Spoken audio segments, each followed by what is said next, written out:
very much for joining us. I'm going to call this 5 p.m. April 27th linkage with students and later the PTA Council to order at 5:01 p.m. And welcome, students. Thank you very much for joining us at this linkage.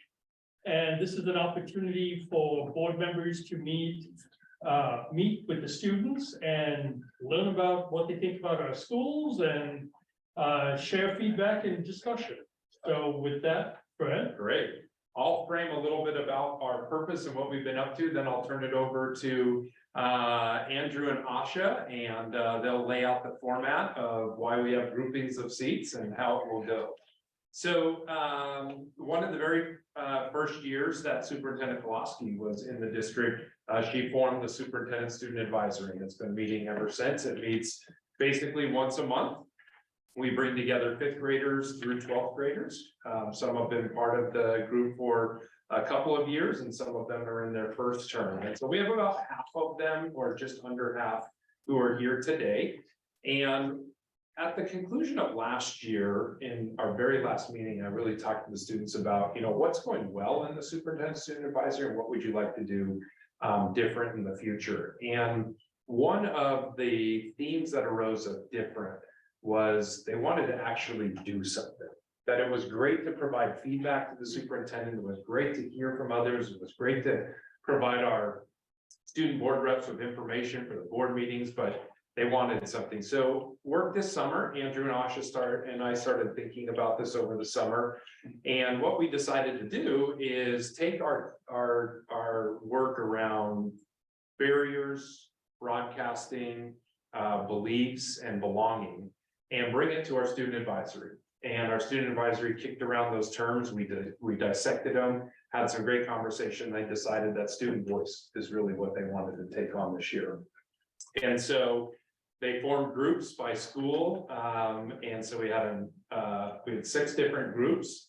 And then they also worked with one another to determine what's the best way that they can take the concept of student voice back to their schools, work with their principals, work with their teacher leaders, report back, get feedback from this group, go back to their schools again. And so today is an opportunity for them to share with you as a school board a little bit about their work. So, and I'm so excited about this. I also want to point to Andrew and Asha. The other thing we did this year is really make them co-facilitators of the meeting with me. We meet ahead of the SSA. We plan out the agenda, and then Andrew and Asha actually facilitate a half or more of the meeting. And so it's really us working together with our students, and it's an amazing experience. And I know that you as a board, particularly Director Lurie, very curious about this work and what a great opportunity to link together. So Andrew and Asha, take it from there. Yeah, so we're really excited to have these 2 groups kind of conjoined in conjunction, I guess. And so we put the meeting to 2 sections. The first section, we're going to have the board directors meet with 2 to 3 students. I think each board director can get 2, 3, and then one will have 2. And we've every person in student advisory wrote down questions, and Andrew and I kind of went through them, either combining or just writing them right down. And we came up with a list of questions for you guys that can be conversation starters. And then in the second half of the meeting, we all wanted to do a share out of what we've done in each of the 6 schools. One thing we did not do was print out the questions. Could we do that real quick? As our groups are getting ready. I can help with that. Okay. And we don't have a way of how we want to break it up. I don't know if we just want to start separating people into 2s and 3s, but we just, students, it's your time to ask questions. Board directors, it's your time to ask questions. And we really wanted to keep this kind of a unstructured time.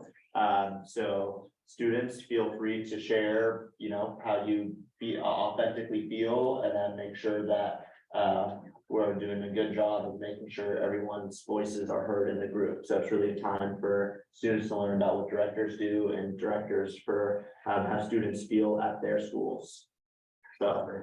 So high schoolers, I think we have enough for at least 1 for each group. So just high schoolers, make sure you break up amongst all of the different groups.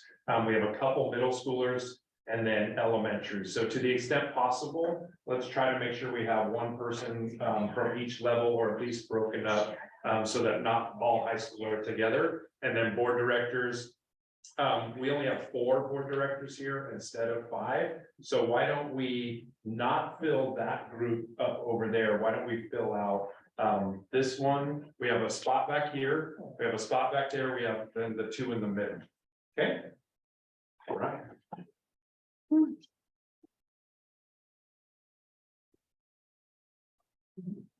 No.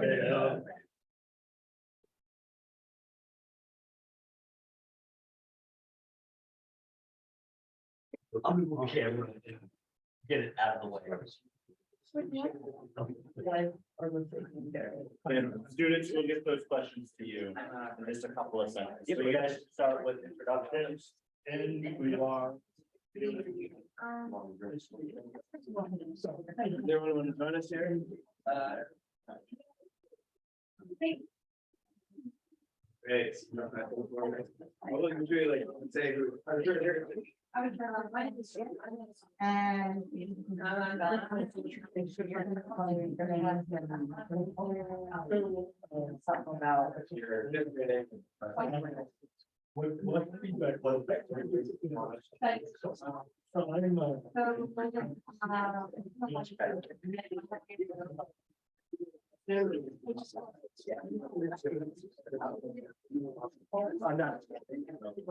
Oh, there you go.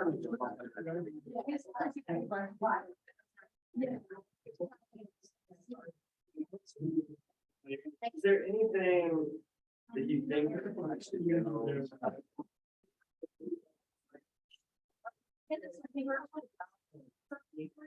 Deborah, I'm back. That's the same. So I will get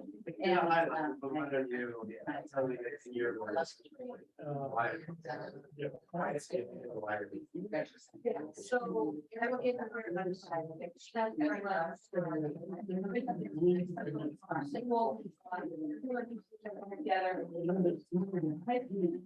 And basically, when I started working on it, we started to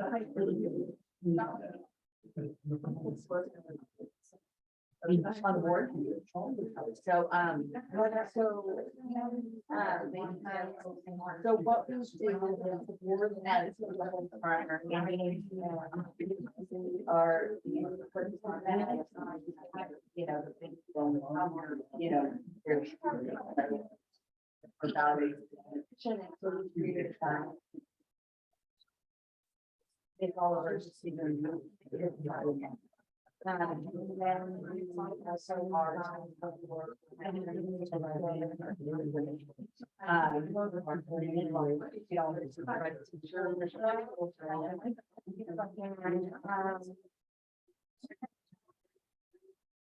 Yeah.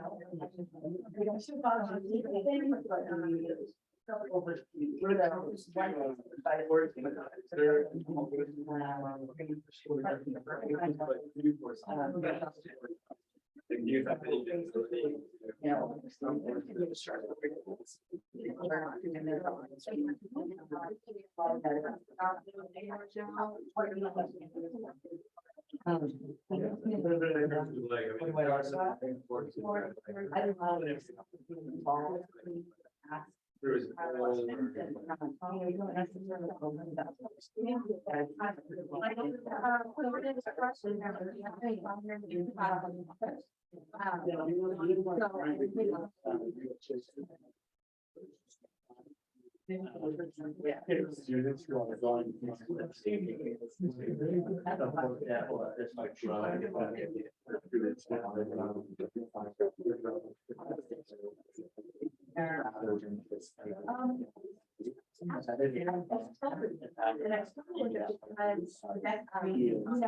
to run for office. So that's part of it. I mean,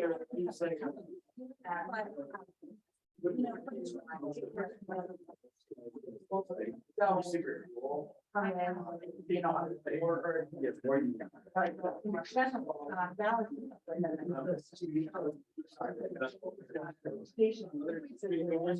that's not really. Working out that way, there's not. But it is fun. I feel. And I'm helping.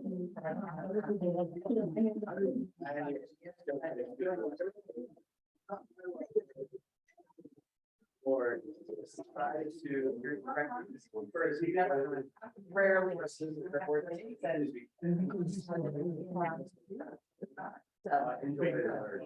And it's balancing. How. How when we're thinking about ourselves, you know, are we leading opportunity to everyone and allowing it, you know, to pursue? And, you know, what, I think it's really like questions is, you know, how, I think we live in a very different. It's not. So, and actually we have a. The question is, you know, So. how do we be Representative from people, right? So.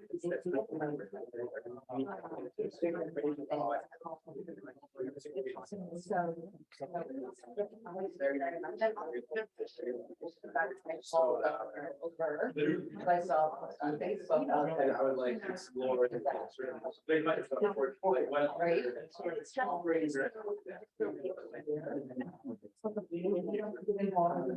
What you want to do and how.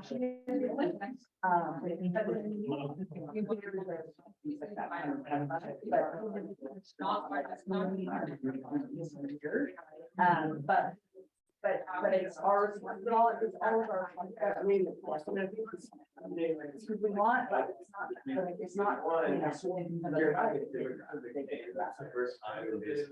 Okay, whenever that. I think there's a lot of uncertainty and. So there are. You know. Our stage, and then. Almost every state in the country. You know, there's policy. That's what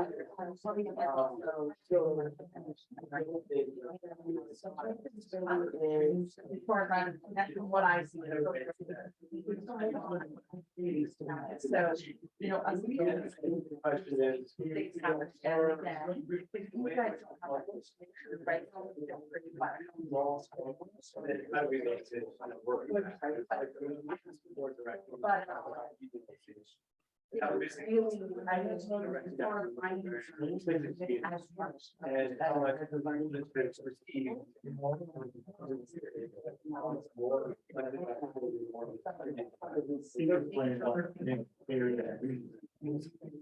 Foundation funding is basically the second year. And then this thing. Like, yeah, it's like. You know what I mean? Like going through, it's like, I don't see failure. So this is not. So we just. At the same time. What? That answer that. Well, they're here. $2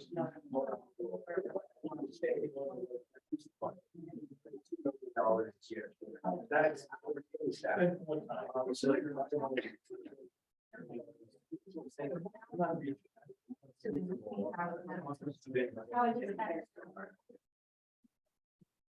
I think that's like sort of budget finances, the question is like, how do we distribute money? You know, where does it? I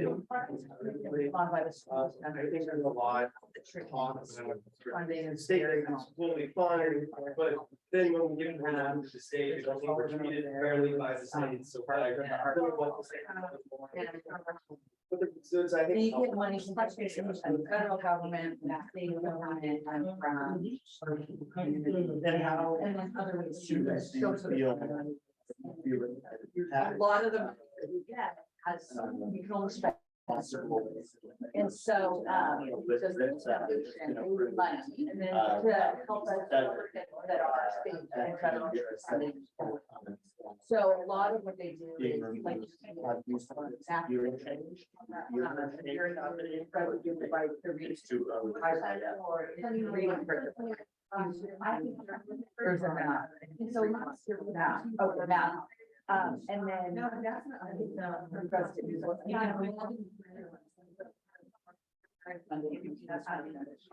So when they bought all the cycles, they actually use it for but that comes out of their dollars, that's out of the school. And if you're saying, don't send it elementary, it's for the next, because they people need pencil. I think that's a phenomenal idea. And I can have the name of the foundation, like it's say, hey, that's all. So we need to set that up. So, and another.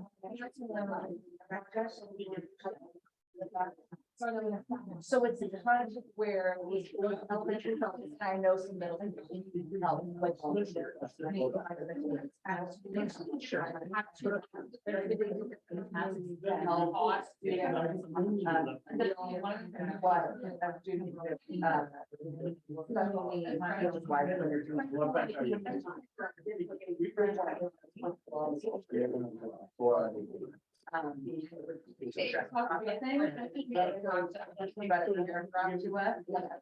That one then she started laughing in a paragraph and we're laughing, we had a hammer to the right, and then every. Walking out, it'll be fun. And then going around a circle, and so back. Again, I will give you. Yourself. And that's great. I'm sure they have. I'm sure some people do that. But I'm sure they have. Or the standard. The single that's not the same as the door. Because I think commuting like inconvenience. Like I so and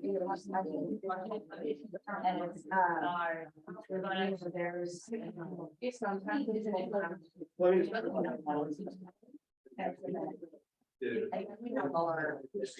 you guys familiar with this, but so they're Sharon that maybe you didn't heard of the Joni much sports.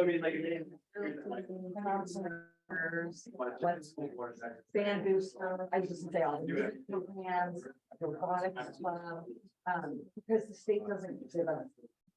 A lot of people very little money. Very nothing.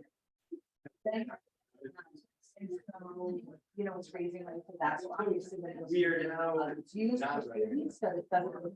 And we're now. And then, you know, what I heard was, don't focus on who else is doing it. I say, what I suggest is if you feel like there's a need out there. Which means that we will have. people that matter. We didn't have that, football, whoever, that there's a need.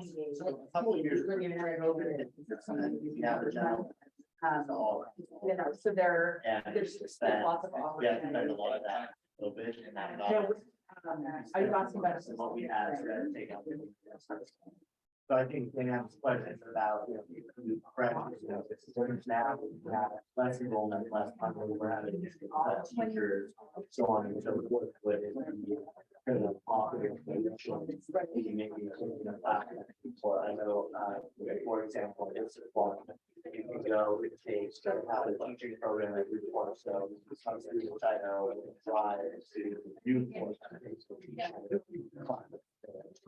Teaching. Whatever. So I think that sort of, it's like, yeah, just thinking like, there's a kind of class and there is.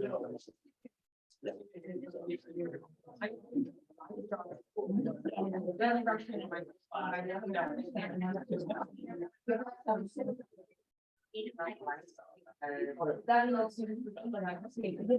So, you know, I mean, that really down to like, when I think those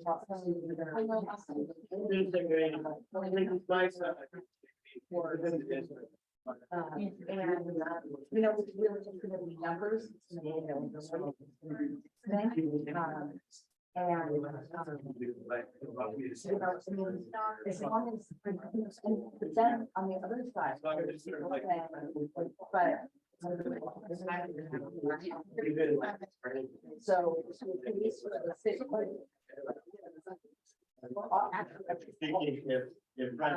But then that's- so, you know, I would say, like, if you guys want to, I don't know where. Well, okay, so.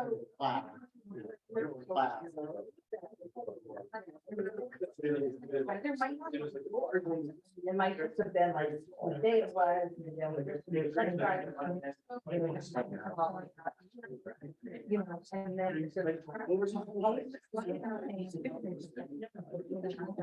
yeah.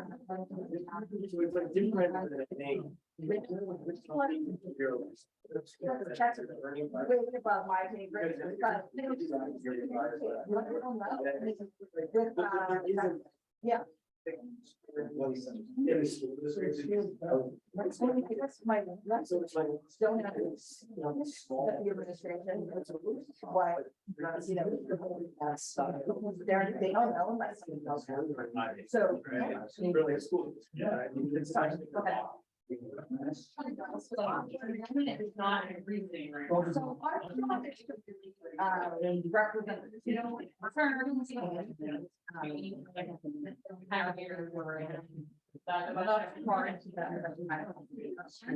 but our job is to ensure that. And then. And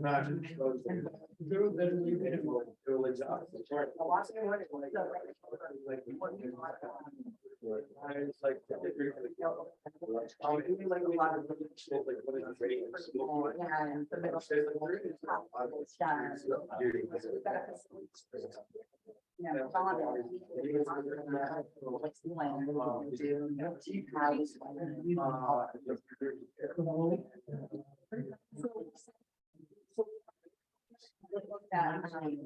that is what they do. I mean, And they're actually architects who design the ambulance.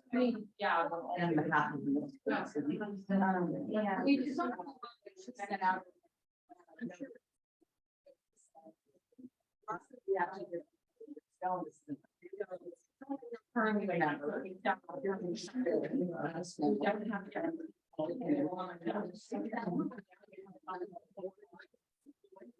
And then once.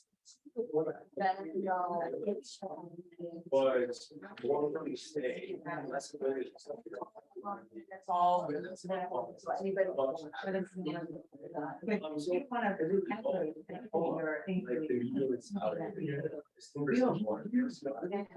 Something else?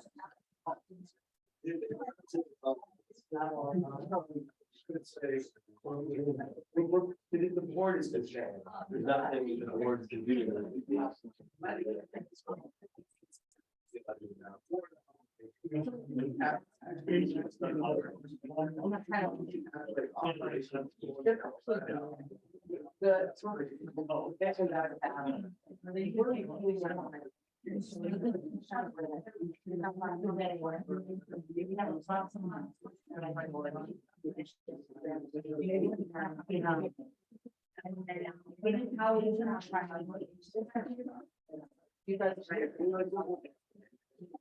It's.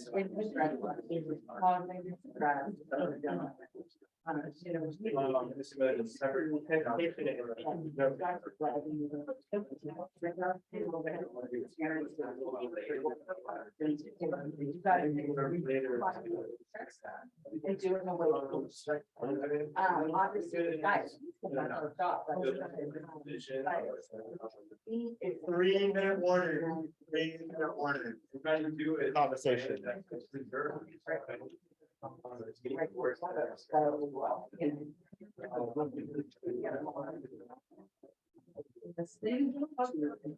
It's We don't need to run a couple weeks for their. They've got it. You know, and we're going to work on. And then we're going to do it. So. No.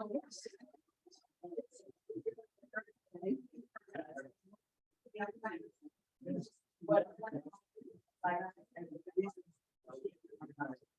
Yeah.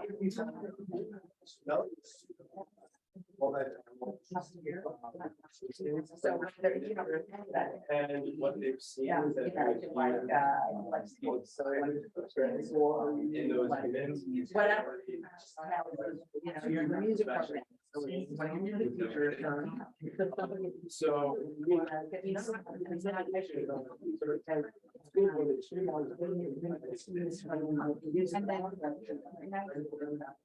Or like, you know, I guess I'm gonna say anything that's gonna assume.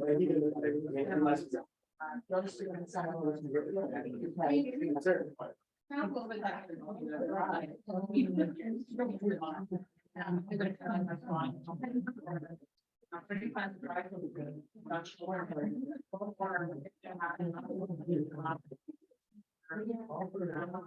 Yeah, I don't know. It is, right? First floor.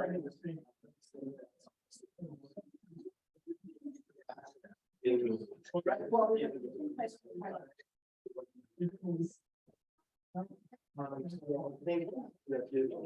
the question of like, how did it, you know, to the barrier, how was it? So how was it? And my reply would be. Through the court, work 5 hours, they also get it.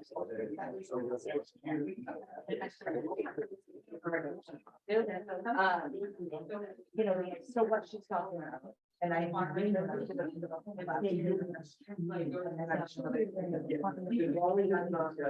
It's basically, I don't know. But, you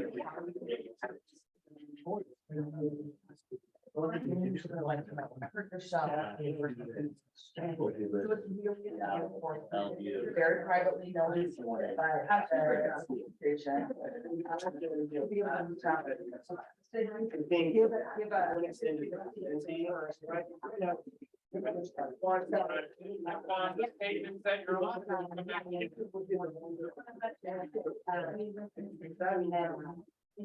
You know, I know you put in the. I think the question is, well, there's a lot of places.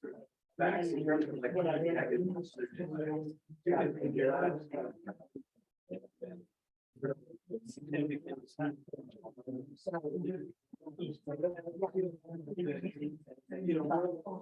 no, exactly.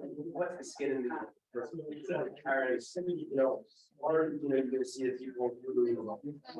Yeah. You know, particularly if spending. Yeah. So, yeah, like I think one was like, I mean, it's not just right, it was practice. Oh, I like. It's.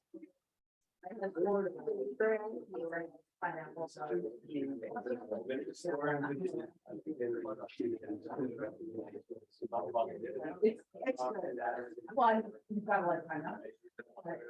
Yeah, it's kind of that.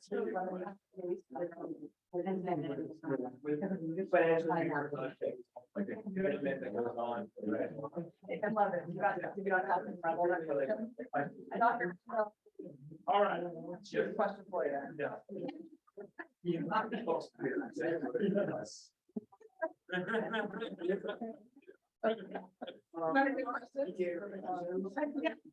right, we're going to bring it back together.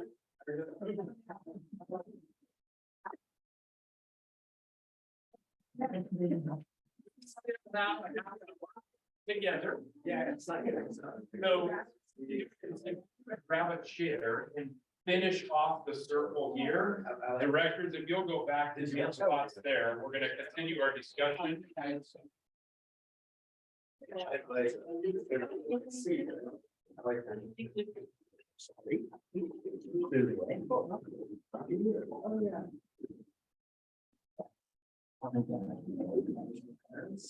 You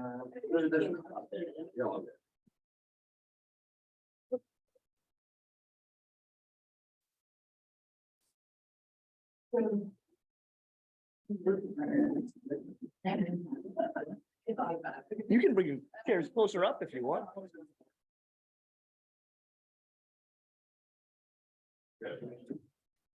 Didn't take you out of your offer. We're here. Andrew, do you want to kick this next part off? or- I got it. Great. So students, now we just really wanna, first, thank you guys for having those discussions. Hopefully you guys learned a little bit. Directors, hopefully you learned a little bit, about student lives. So now students, we wanna go around and if you guys could just do a little bit of share out, say your name, grade, school, and then really what you've been doing this year in the, student advisory, superintendent student advisory committee. It's okay if you have not finished your goal or your project yet, but a lot of you guys have done it, or are currently actively working on it. So if you just go around, say those three things, once we're done doing that share out, we will open it up, for the last, 30 minutes to just, recapping what was talked about, and if we have more conversation to have as a big group, we can have that. So. High school. You always just want to do a complete all around.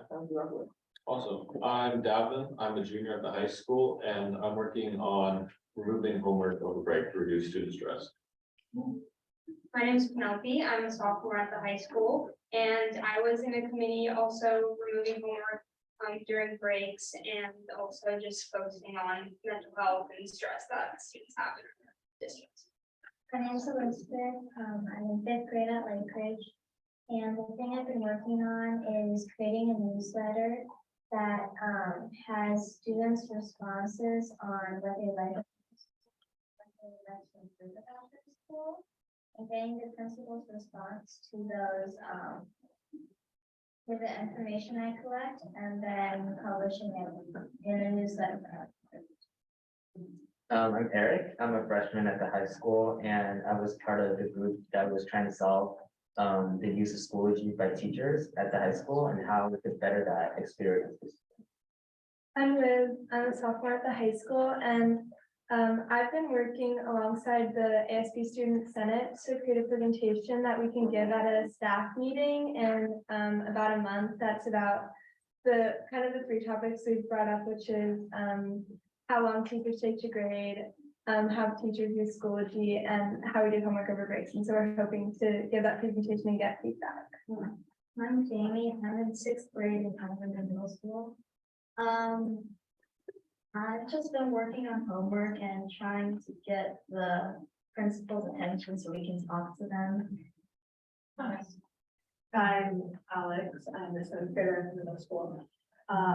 We have not gotten admin response back to what we have been asking for, but ours, we were working on bullying and harassment in the middle school.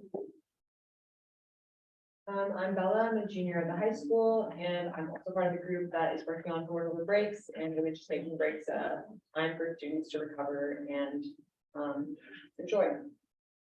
Hi, I'm Sienna. I'm in 5th grade at West Mercer. I was working with a group of other students on using the news team to try to broadcast student voice across multiple grade levels. My name is Jordan. I'm a sophomore at MIHS, and yeah, the high schoolers, as has been said, we split into 3 groups. My group specifically is focusing on Schoology use.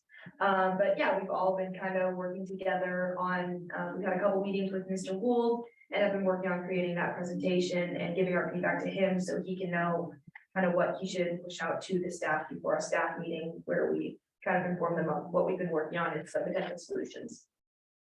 I'm Adrian from West Mercer, 5th grade. And this year, we've recorded a video about the importance of the EES surveys. And it was a school-wide video. It was a big success. And do you want to talk about your two role kind of on the SSA and what you've been doing to support all of the other students? Yeah, I'll show you start. Yeah, so I'm Asha, I'm a junior, and, we normally get to the meeting, a typical meeting looks like we start with snacks and of course.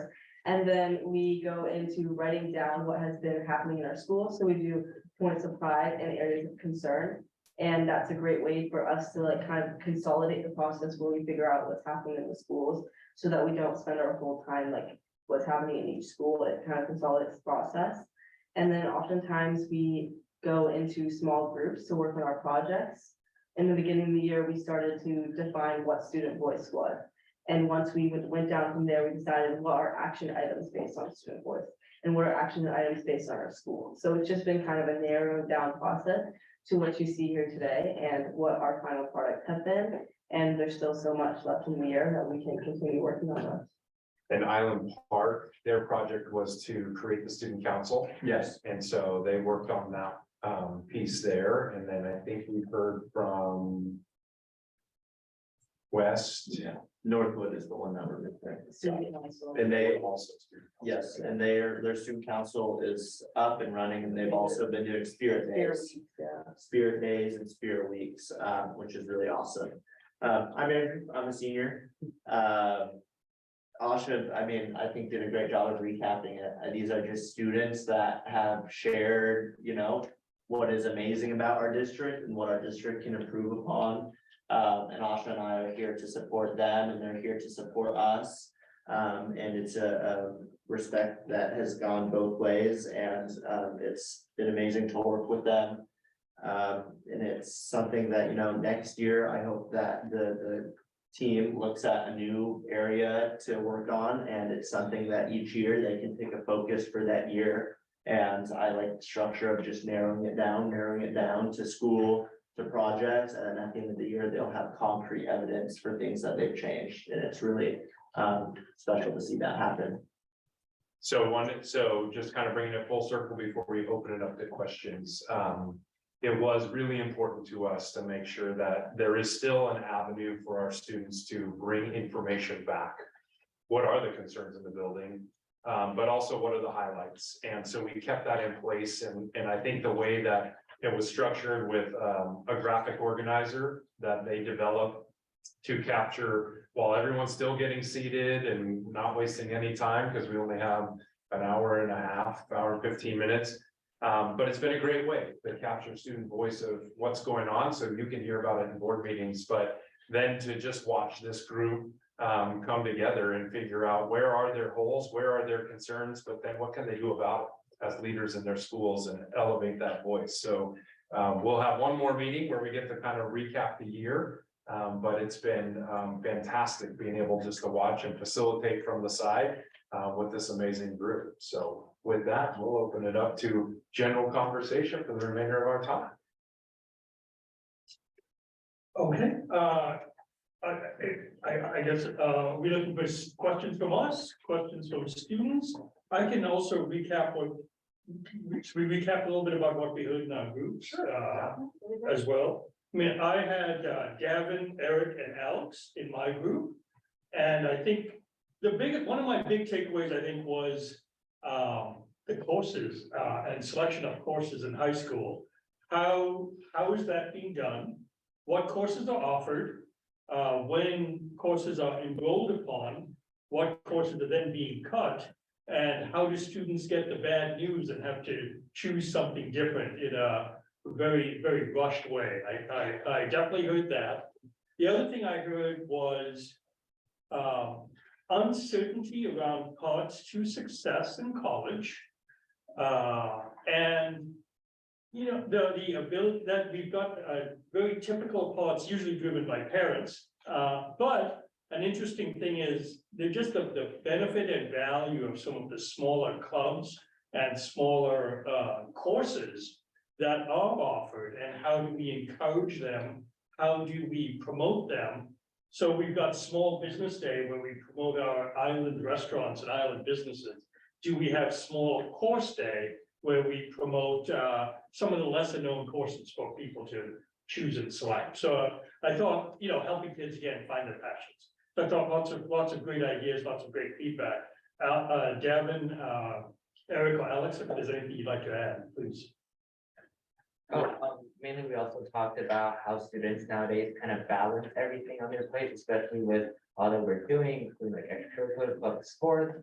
And we also mentioned how, since classes being cut is inevitable, and their definitely classes being cut, we're talking about how we could encourage students to join clubs and organizations that further their passion and kind of explore their interest a little more, rather than just relying on classes to give that to them.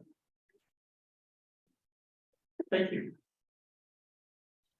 So very similar, like, opposite conversations for our group about course selection, stacking, and some of like, the challenges for stacking. When teachers are being pulled in separate directions and trying to, do the content justice. We then just sort of played around with, hypothetically, if there were to be any sort of reciprocity with other districts that are adjacent for, more limited courses enrollment, if that might be an option. I think there was, hesitancy in terms of transportation and some of the logistics questions.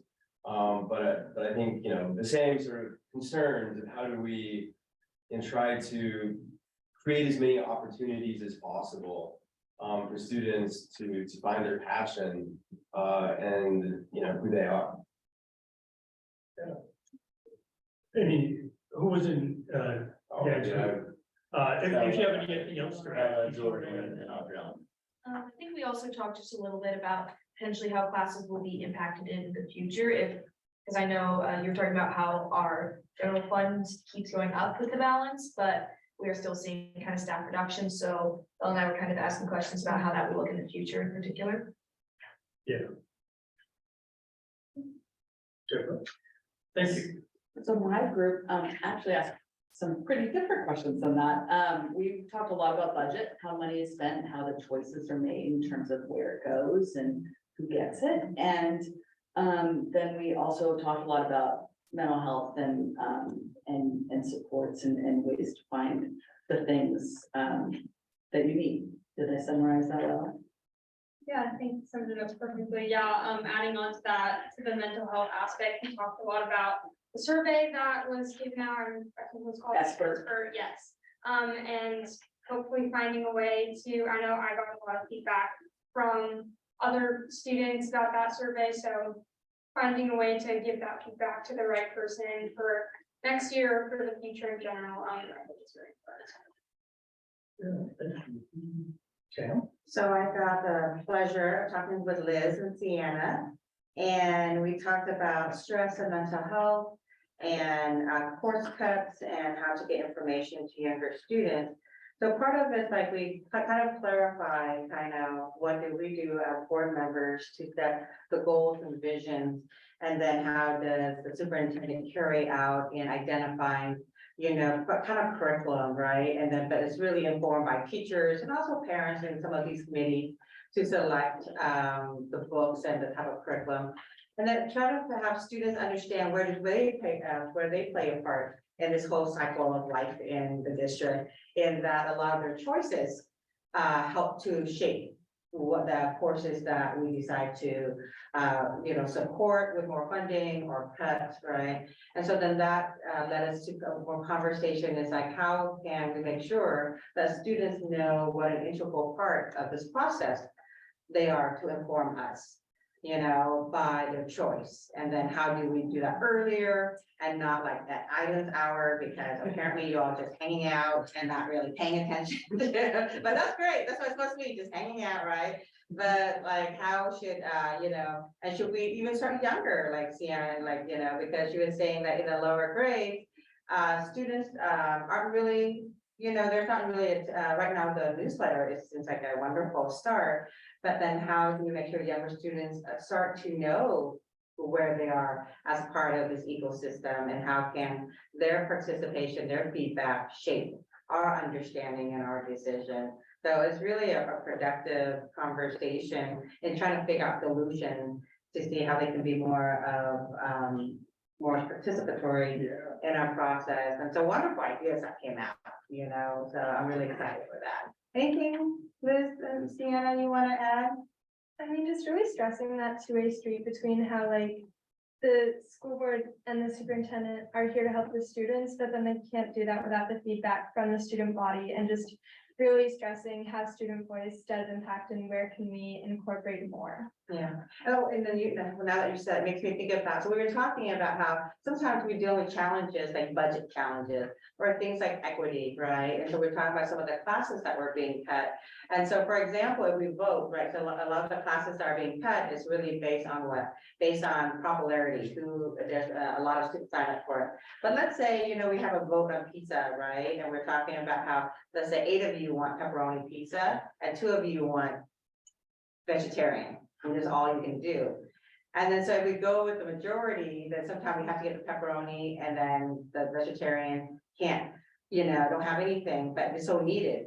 So that's another lens of equity, and kind of not just how do we balance between popular decisions or selection, but on also kind of larger values, needs as a community. So those are some of the challenges that we struggle with. Students, I want to thank you guys for sharing with the directors, and I hope that you guys are able to go back to your schools and to be able to share the discussions you had.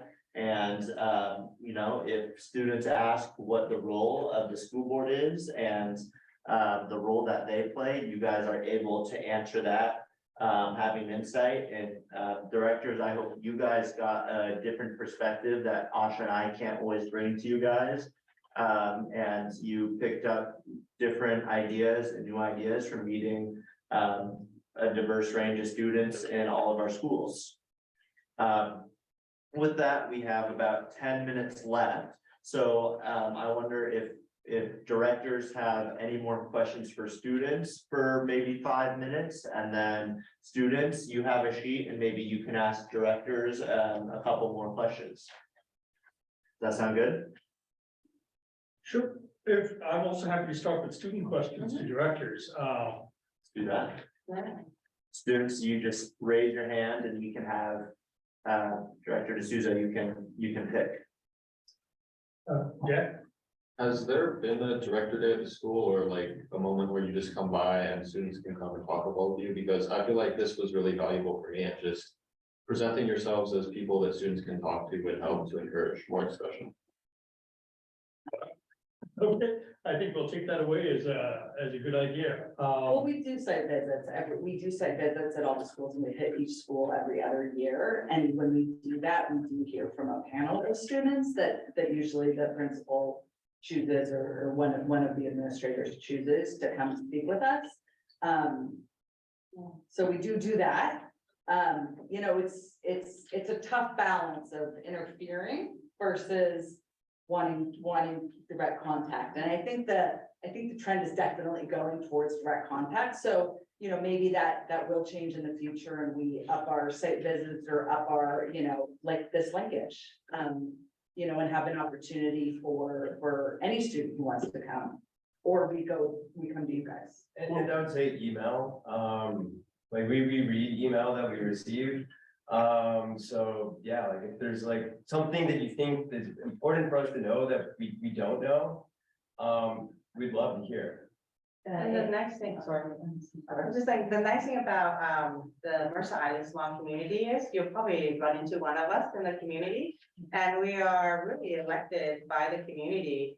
And so as your neighbors, right, as your community members, if you run into us and you have a burning question, or if you have like, I always thought this would be a good idea, let us know, right? So I was telling Liz and Sienna, it's like when you let us know, either you were like, oh, I heard another person have the same, concern. So now it elevates it a little bit. Or I might have a different perspective than you, but if you share with me your perspective, it will maybe shape and change my perspective, right? So yeah, if you run into us in the community, stop us and tell us whatever's on your mind. And I think the other one is to think about how we use the PACs in each of the schools to empower students. So in the PACs, they're comprised of principals, parents, and a board director visiting each school, kind of on a more higher frequency cadence, once every couple of months, So that would be an interesting place for students to come in and have a full audience kind of up and down the spectrum for that building.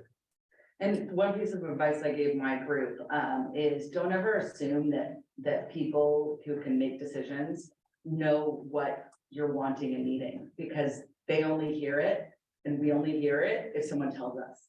And so don't suffer in silence, speak out, and it could be a good thing, hey, I really love this, or it could be, hey, my group really needs this, or it could be some, like our example was, how do they choose which kind of bus we get for something? And I said, I mean, it depends on a lot of different things, and sometimes it's just because that's what someone chooses. So if there's a preference, speak up, let us know, and that's the only way that we can meet those needs. Asha, you had. Oh, I was just gonna say, Andrew and I should do a better job of making it known that students can come to school board meetings and give public input, and they also can email board directors. So I think Andrew and I need to be better ambassadors for the fact that students can have direct access and contact with school board members. How do you decide, what curriculum to use, and how do you, take in state mandate that in community input on what meetings? So the board is responsible for approving the instructional materials and curriculums that we do. We really rely on our learning services department, who works with Dr. Rundle, and then also our teachers. Our teachers, and then there's parents and students usually that are a part of the committees that are looking at new textbooks or new curriculums or new courses. And they do all the work. We don't do any of that work because we're not the experts in those fields. So the people who know are doing that work and deciding. And then they bring it to, and they go through a whole process of deciding, and then they bring it to us to approve it. I think that if you're asking because there's something that you're interested in, approach a teacher or an administrator or principal and say, hey, I would love to have a class like this, or is there a class that touches on this topic, or like was already said, especially as you get to the high school and there's more and more clubs. Are there other ways that I can have experience in my passion, other than just the class, but absolutely speak up. Our teachers, they are our social studies, high school social studies teachers, created a new class for next year because the 9th grade elective for social studies was kind of getting less and less popular. So they went and created a new, what they thought much more relevant social studies option. And I don't know, was the enrollment higher than? Yeah, I know there's two full classes at least, for next year, last I checked. So that's how you make things happen. Just talk to someone and then they can help guide you and point you in the right direction. Okay, so what are some ways that the district listens to students? Yeah, I think Deborah had mentioned earlier, through Andrew and Asha, certainly, through site visits at every school where students are allowed to participate and come and talk to the directors, followed by the students. We also have the parents come and participate. Even today, we'll be meeting with the PTA after you all. And then this type of forum, Deborah had the idea to do this, and that's why we're doing it now. And then I think Gavin raised the idea that maybe we should do this more frequently in schools, and we'll certainly take that back. So we're hearing. Thank you very much. If there's any other thoughts, please let us know too. And what Asha said in terms of public input, it was really, it is the most powerful, at least for me. When students come and talk about, what you're enjoying, what you need, hearing it straight from you, right? I mean, I think you guys are the ones that we're doing all of this for, and want to put the effort into things that will benefit you and not what we think might benefit you. And I also think the two most visual, how we listen to you at every board meeting is through Andrew and Asha to these goals. So when they're here, then they also give their feedback, perspective, their votes, then we kind of get a gauge of what you all are thinking as well. But we always try to think from the student's perspective, as in our mission and vision, and then we try to see through our work, how are we doing? And we look at student surveys that you filled out, even though you don't think the surveys mean anything, trust me, I can put the survey, I go, here, they say that they're not very happy with this, what are we doing with this? And so our role is to hold the superintendent accountable for meeting your needs, right? And so we really, at a lot of the meetings, your surveys results are shown to us. And so we use that to be able to hold the school district accountable. So thank you for taking the time to fill the survey out. I think the other challenge is for adults to prioritize student voice. There are sometimes, our experiences might say, well, I don't know if you're right or not, and we're a little bit nervous about that, about taking your advice. And so I think sometimes we have to learn how to set aside our nervousness and appreciate the experiences and the world you live in and adopt those ideas. So it's two-way street. So clearly, you might have to be persistent sometimes to get dense folks like me to listen. Anything else? Kind of adding on to that ES survey thing, I know in our conversation, we talked about how the board looked at the survey and made changes to our diversity and equity plans according to it. Am I right about that? I was just wondering if there are any other times or examples where the survey actually influenced the board's decision. So I think it depends on, we have a cycle of when information is provided to us, and then we get information from Superintendent Rendell, whether it's through surveys or it's test scores or it's other supporting documents. That at each time, depending on what issue we're looking at, we look at to see what is the outcome of that. And then so if in some of those surveys that you don't feel so I guess like the diversity question is really embedded. It should be embedded in all of the work that we do. And then also this is why it's so important to elect school board members who reflect your needs, because when we come to the table, we're coming in with a certain perspective and live experience, right? So things that Director Lurie might care about, maybe not so much about I care about, and vice versa. So, but when you elect school board members who have your same live experience and share your same philosophy, you can always be assured that when we're at the table, we're always looking through your lens. So I do look at diversity through everything. That's just my natural lens. And then I ask that even if there's not a survey tied to that, right?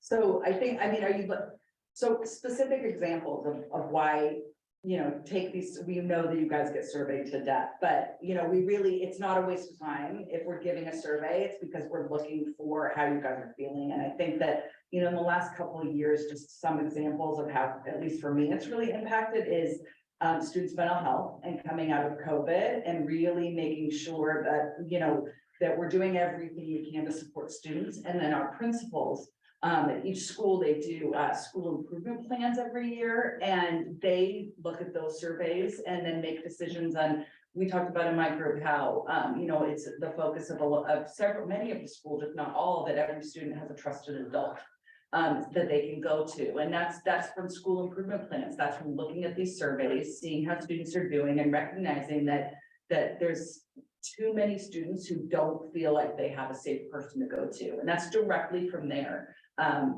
don't know that our staff would have come up with that, or anyone would have had you guys not told us that there's something missing. So that's just one specific example of how we look at these things. Yeah, so I know, Ms. Dibb, you talked about how we want to make sure that the people we're electing represent our interests. And so since the students don't directly elect who's on the board, is there some way the students can become involved in that, like in the packet that's sent out for adults? I don't really know how it's done. Can it be run past students, or even like in school, can we run mock elections and stuff like that? Yeah, you all know people in a community who may be a good person to run for school board, so you can always tap them and say, hey, would you consider running? right? You all know people who are running and you can join their campaign to support them being elected. You all can also say, hey, we're really, Mercer Island, because you have actually very powerful connection. Your parents are voting members, right? And so you can say, I would love for, there are gonna be candidate, talks throughout the summer and toward the election. So maybe students can host, right? Host a forum and invite the candidates to be able. So I know that there is like the Rotary Club, they could do one, and so there's a different, but it'd be awesome if the high school, your group organize one and invite all the candidates. And then from there, you can, not like, you want to endorse someone, but through your parents and your network, then you can make decision that way. You can endorse, you can volunteer, you can recruit. The only thing you can't do is vote yet, but you will, and that's the way you become an informed part of the electorate. If our young people all voted, I think our government would, well, maybe not look so different from today, but in a lot of places. So, we kind of let a very small number of people choose who is governing us, and I think you guys are different. I think you guys are, get involved and stay involved. So actually, And I would love say- the forum, yeah. I would say one thing about endorsing. Oh, I don't mean, I just Yeah. mean supporting. No, just because, everybody here is and should love you all, right? But then just as part of the process, it is always best to do the process and let, people's personalities and values come out. Because once you endorse and it gets kind of sticky, if the other person win and they sit in the seat, so it's the best practice. Because all the people who do these elections, they don't endorse either, they just facilitate. But that is very powerful. I just need support. Yeah. I mean, go out and Yeah, go out campaign and do and- campaign, you can campaign for hold their sign, pass out the flyers. Yeah, it's actually very fun. Being a candidate is very lonely, so, the more support and people, no, I'm serious. So, the more support out there or, people wanting to participate, that's awesome. Yeah, how powerful is that? And you also have 2 student board reps too.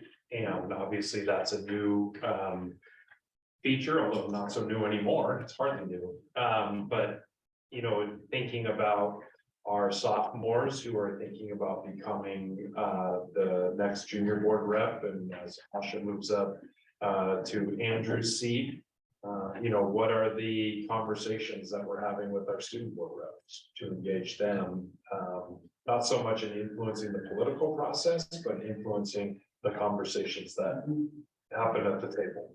And they vote each and every meeting on all of the matters that come forward. They provide an advisory vote. And then the board hears that first before they vote as the elected officials. So that's something that Asha and Andrew brought this year, to codify that and solidify it going forward. With that, I think we're out of time. Students, again, thank you guys so much for having the conversations, having authentic, real student voice. We talked about broadcasting student voice. And I think this is just another great example of how you guys did that. Directors, thank you for coming an hour earlier and doing this. This is something that we hope to continue for years down the road. And we hope that you guys learned a lot of insight from students. And also please email me any ways you think this meeting could work a little bit better as we look forward to doing it next year, because I want to make sure it works smoothly. I want to know why they get snacks and we don't. Thinking about that too.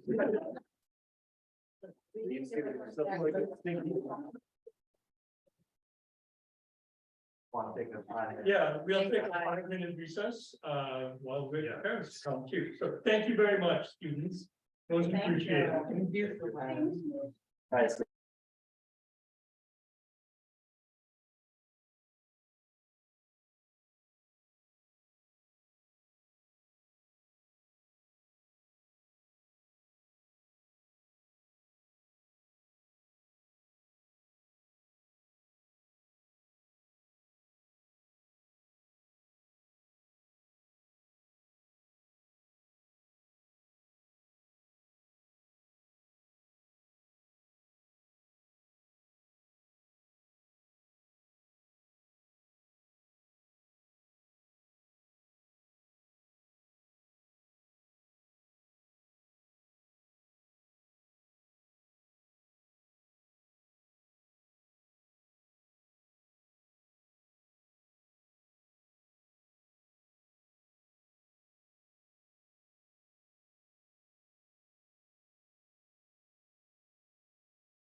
Sorry.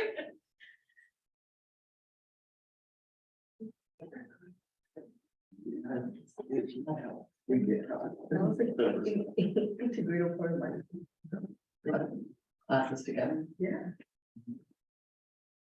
I've seen, O'Donnell's, their parents, they requested that they always be together. Yeah, and, the AAA. Over there, still today. There's so many. So my kids. Imagine you going with my kids. Get started. It's 6:15 right now, so we. Yes. We better wait a couple minutes. Mindful of the board's time Here and. we go. We've got. Right, trickling in, okay, There great. we go.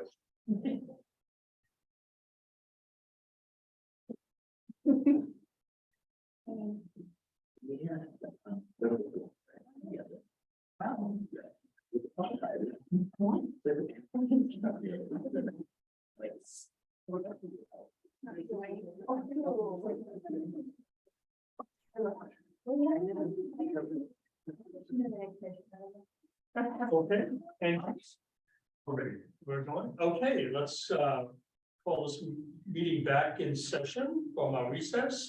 And we just got done meeting with students.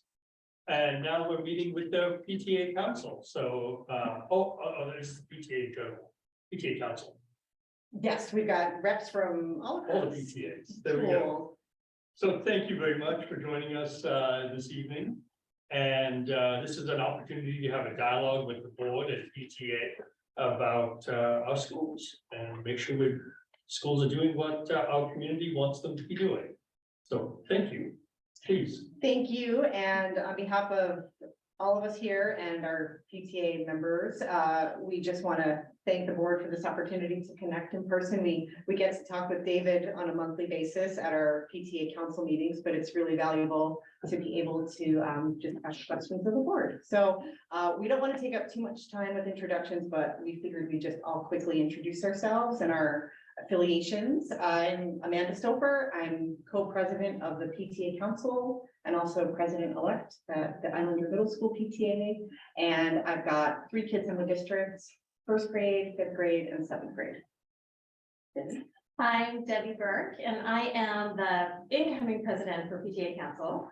And I have 1 left in the district. I have 2 who are in postgraduate places right now, and then I have 1 freshman left at the high school.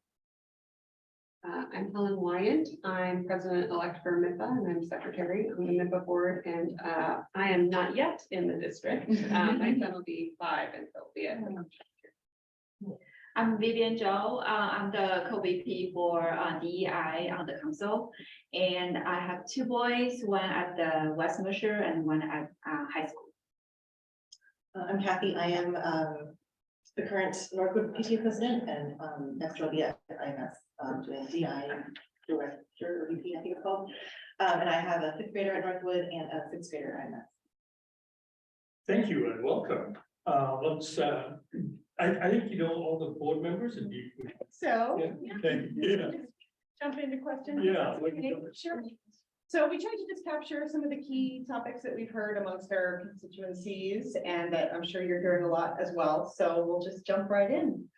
The most recent demographic study predicted that enrollment is projected to continue dropping over the next 10 years.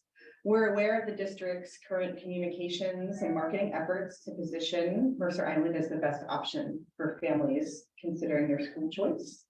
Beyond those day-to-day efforts, what are the board's strategies to help offset the decline? And we understand that open enrollment is not imminent, but we would just love to know your positions on that as an option. Sure. Anybody want to start? I think there's a board and there's a personal kind of individual director's opinion about with declining enrollment and what our strategies. Personally, I think that, you know, the school district is there for the community. Ultimately, we serve the community and whoever's in our community, we serve. And so, and then the school has to be structured in a way that reflects the need. And so if the needs go down, you know, how do we make sure that we make our size appropriate to really deliver the service? So it's always that balance. Personally, I don't like open enrollment for financial purpose, because I feel like it is, we're using that to mask a problem, right? Instead of, you know, we are a size that we are, right? So figure out what size is that and what are our sort. So, if we're just doing for financial reason, then, it may not be a true reflection of our community. And, then I feel like it's always a scrambling.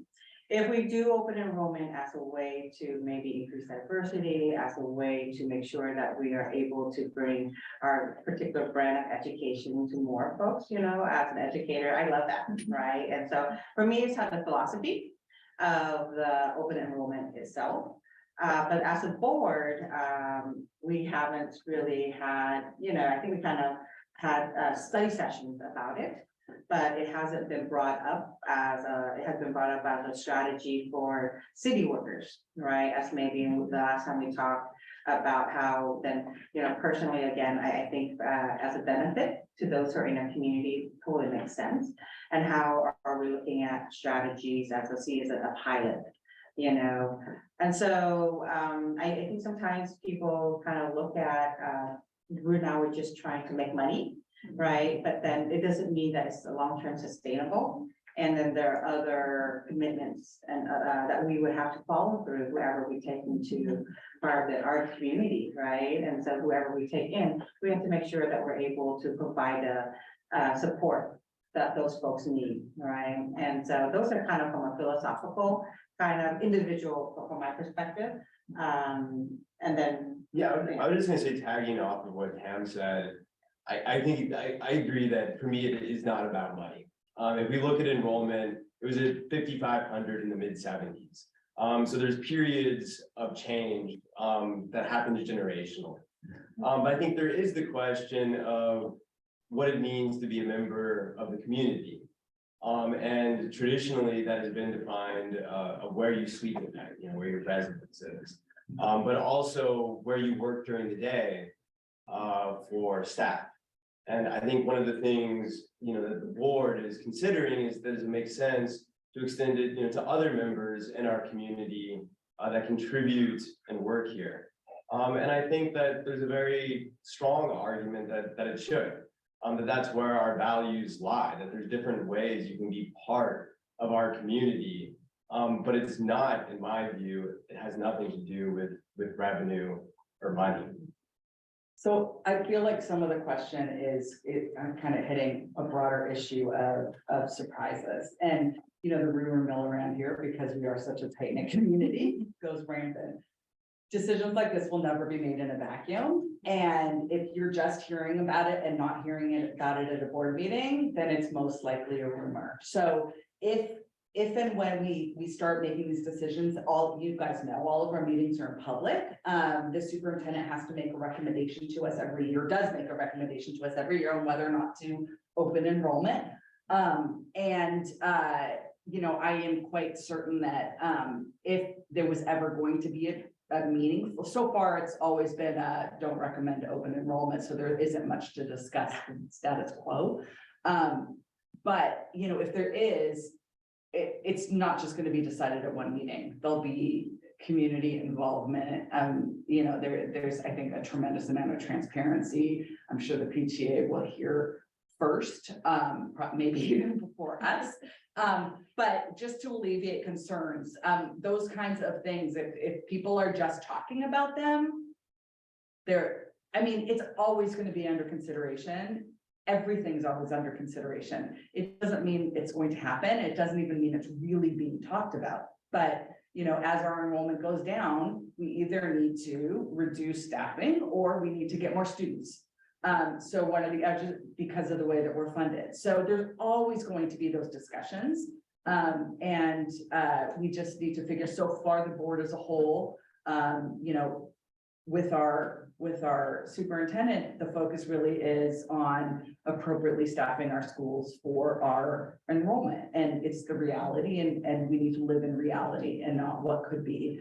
It's also, this is different, I think, than 2008, 2000, whenever it went open before. It's a regional issue, and not, in fact, it's nationwide, but it's clearly it's a regional decline. I mean, everybody's going through it. So, you know, are we gonna be able, would we even be able to pull students from other districts when their numbers are declining as well? So, you know, who knows, but no, it's not being discussed right now, and it is always going to be answered right now, because it could always change and be something that solves problems for us, for whatever reason it might be. Thank you. Do you want to, yes, yeah. I think it's all been said. I'll echo though that the penultimate open enrollment is the school voucher system that allows you to pick any, you know, it's complete on a financial basis. You could have school vouchers. We've got a number of states that have school vouchers everywhere. That is the penultimate, that you take it anywhere. I don't think that serves public education very well. So I appreciate that, you know, the community, you know, has a big voice in the education. We need to drive the education. We need to fund the education with our levies and taxes, and those are only getting harder and harder to acquire now as time goes on. And I think finally, we've got a number of our own issues in the community that we have to deal with. Inclusion, belonging, even amongst community members is a big issue. And how do we address diversity, equity, and inclusion in our community, much less bringing in a broader community still and having these issues compound in potentially worse ways. So many complexities here to think about. Thank you. And this next question, not a direct continuation, but it's sort of another aspect of the discussion. Given that the levy authority did not pass the state legislature as we'd hoped, what are the board's short and long-term goals to alleviate our funding shortfalls? And are there any levies being considered that will directly benefit our district? And if so, like a timeline? So, word is getting out, but I haven't even reported to the board yet, but the legislative session ended on a much higher note than we expected. I think Senator Wellman held the budget hostage until we were expecting about 100 million in state funding, 120. For the special, For the special, I'm sorry. 125,000. I wish it was. No, our district, but the state. Oh, yes. And she added an amendment to a bill at the last second where it was 387 million for the state in special education funding. So huge step in the right direction. Doesn't fix the $2 million deficit, but $3 million deficit, but it's a huge step in the right direction. So you know, things are better, you know, we're rebuilding our fund balance. And you know, it's really, we can run, it's enrollment drives the planning and then the appropriate staffing and the appropriate staffing levels. And so, you know, it's really keeping a close eye on what's happening, making sure that and the staff does this, and then making sure that the money is being taken from the right funds. In terms of advocacy, one of the things I sat in on our Washington State School District Association legislative update today. And so, you know, is really each body, the state and the reps in the Senate, each have interim agendas, things that they're going to be focusing on in the interim. And it's really going to be and they're just developing right now. We'll know them soon. But I know for Senator Wellman, hers is transportation funding so far, and then she'll have other things too. But it's really figuring out, getting involved now, not waiting until, you know, December, right before the legislative session starts, and really having a strategy. And, you know, things that they were saying today is, you know, it takes several years. I mean, as we know, the automatic weapon, you know, that's been on the table for what, 6 years or so, with people working really hard to get that passed. It takes a long time because everyone has different interests, and it's just, you know, what's going to rise to the top and why. So it's really, you know, working with your advocacy team and our advocacy team and the superintendent's advocacy team. And really, I mean, I think it was effective this year because every group was supporting the similar interests. We're never going to get the state across the board to support the levy increase. And but if we want them to start looking at it, we have to start coming together, having a common voice, getting other districts that are like us that really rely on this. And, you know, maybe hire a lobbyist, but basically start strategizing now, because it really is the collective voice that really makes the difference. And I would love to see our students even draft legislation to support it, because it's really hard to say no to them. So I have a slightly, I mean, I think that is like certainly like the dominant sentiment that Deborah expressed. I have a slightly different take on it. So I think like the big storyline for me is post McCleary for the first time in 4 years. It was how is state money going to be divvied up amongst different school districts, right? And McCleary, the ramifications was the state takes in a lot more money. We give up authority, the state takes in more money. Reichdahl in late October, because we were monitoring it, had a proposal to reduce the regionalization rate that our district in the Puget Sound region would receive for the next 4 years. $2 million for our district each year, 10 million over 4, over $1 billion for the Puget Sound area. It wasn't justified in my, like, I mean, it wasn't tied to additional programs or services and those districts that need it. It didn't try to argue that cost of living has become cheaper here relative to other areas of the state. It appeared to be somewhat patronage in terms of like how the pie was going to be divvied up. Thankfully, our school board, working with the city and the community and the PTA, made our voices known early and said, this isn't sensible. It's not prudent, it's not common sense.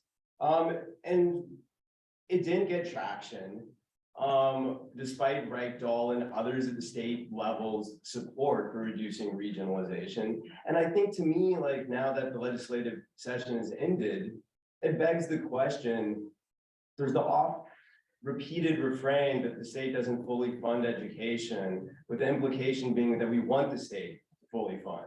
But we have to ask ourselves, do we feel that we've been treated fairly when we've given more to the state and the state has taken in more?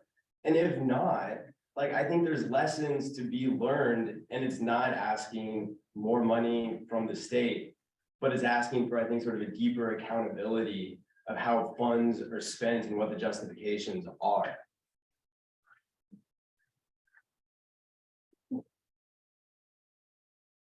But you could answer, so. Yeah. I'll just add in, from a operational position, the board has their expectation around fund balance in particular. If you ever go under 5%, it requires board approval at this point. And the goal is to get back to 8 to 10%. And, what's a goal to alleviate the funding shortfall? Not kicking the can down the road. We're going to address the issues now so that they're solved for the future. You're now hearing from North Shore on the news the other night, $21 million in cuts coming. We already heard from Seattle, 131 million. We heard from Bellevue, 30 some odd million. We're on the front edge. We've kind of come through some of that. We'll have balanced budgets. We're going to address the issues as they come. Those are going to be tough because it involves RIFs. It requires reductions, but we're not going to put it on someone else or another day. We'll address it as it comes.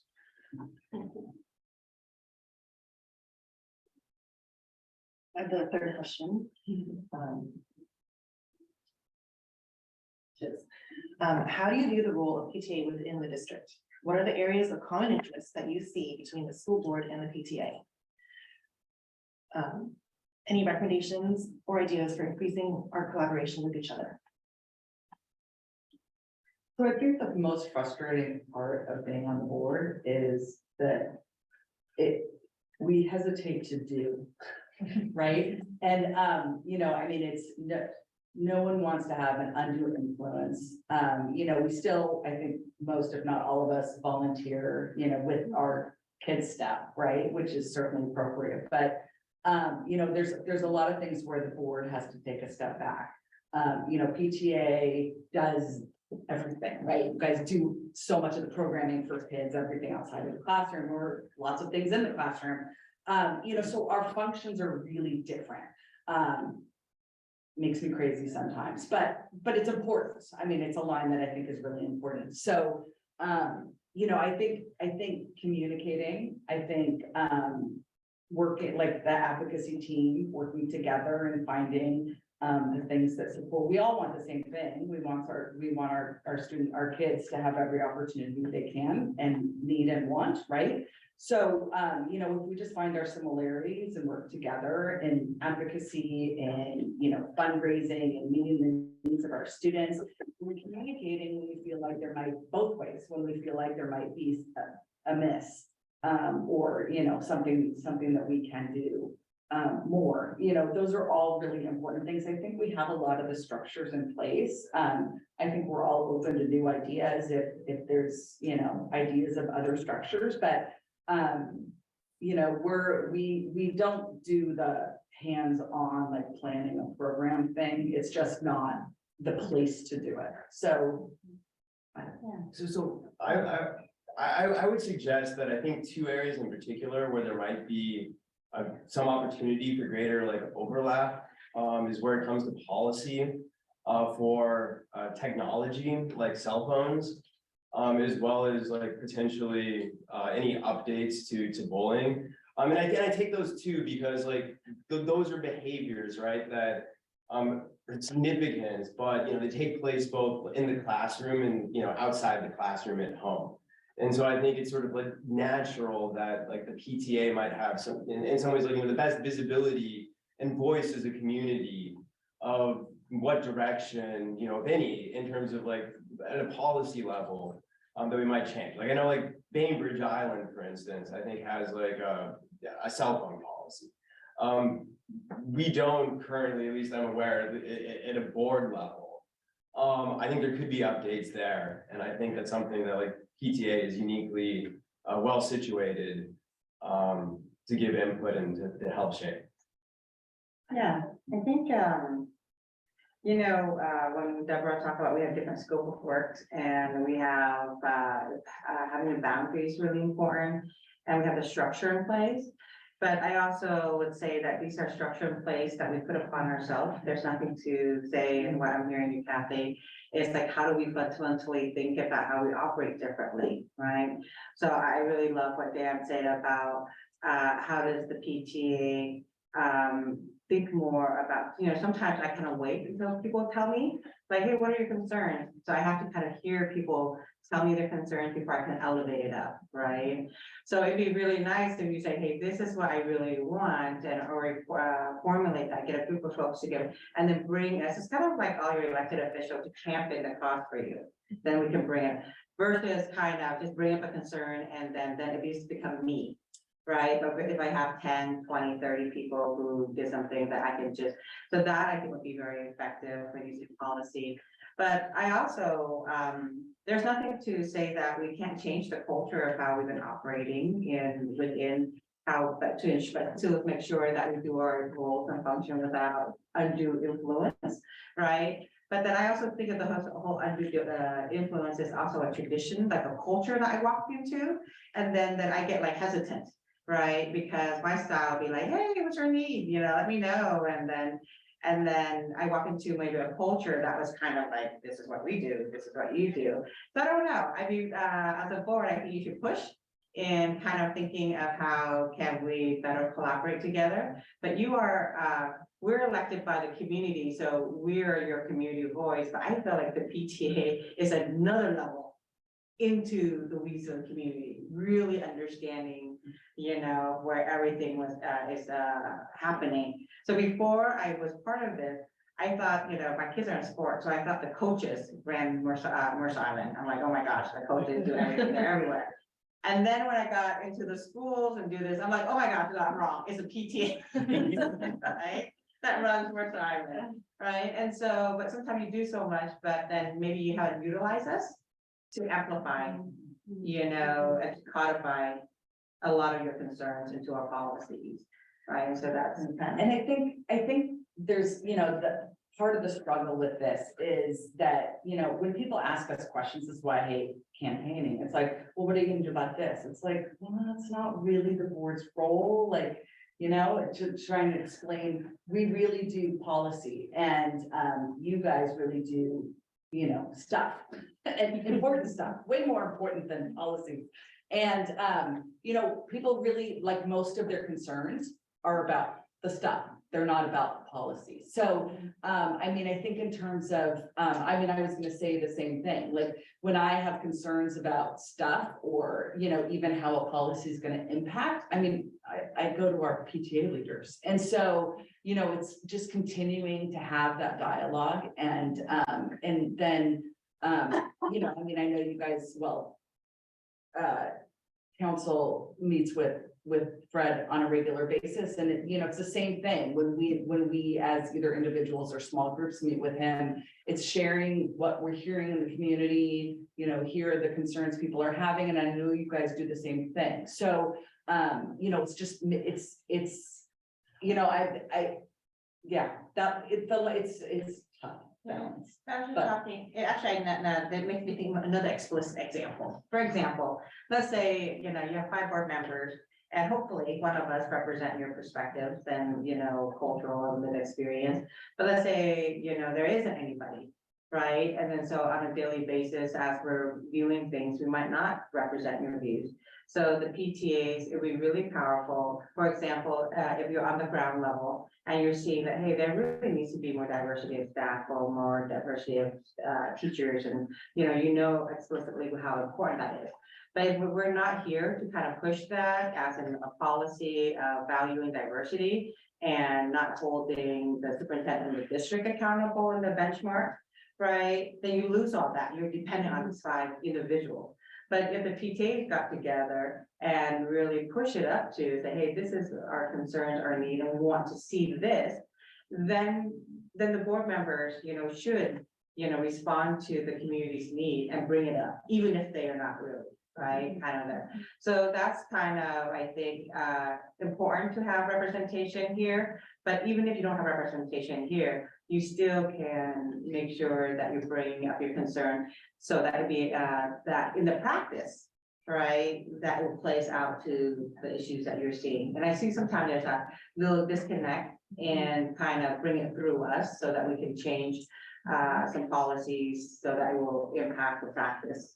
Well, it's such a public setting too, right? Yeah. Come to the board meeting. Well, and it's, I was just gonna say, come to public input. If you have a big event coming up, you know, come and tell us about it. Come and, you know, ask for community support. If you've got a concern, come and tell us about it. I mean, good things, bad things. Hey, I saw this at this school and it made me really happy. And, you know, we don't hear enough from the community directly, like as a body. I know we all talk to people, but as a body, we don't hear enough from people on what's important to you, like specifically, what's important to you? What is it that you think your student needs that they're not getting? You know, what's missing? How are you feeling?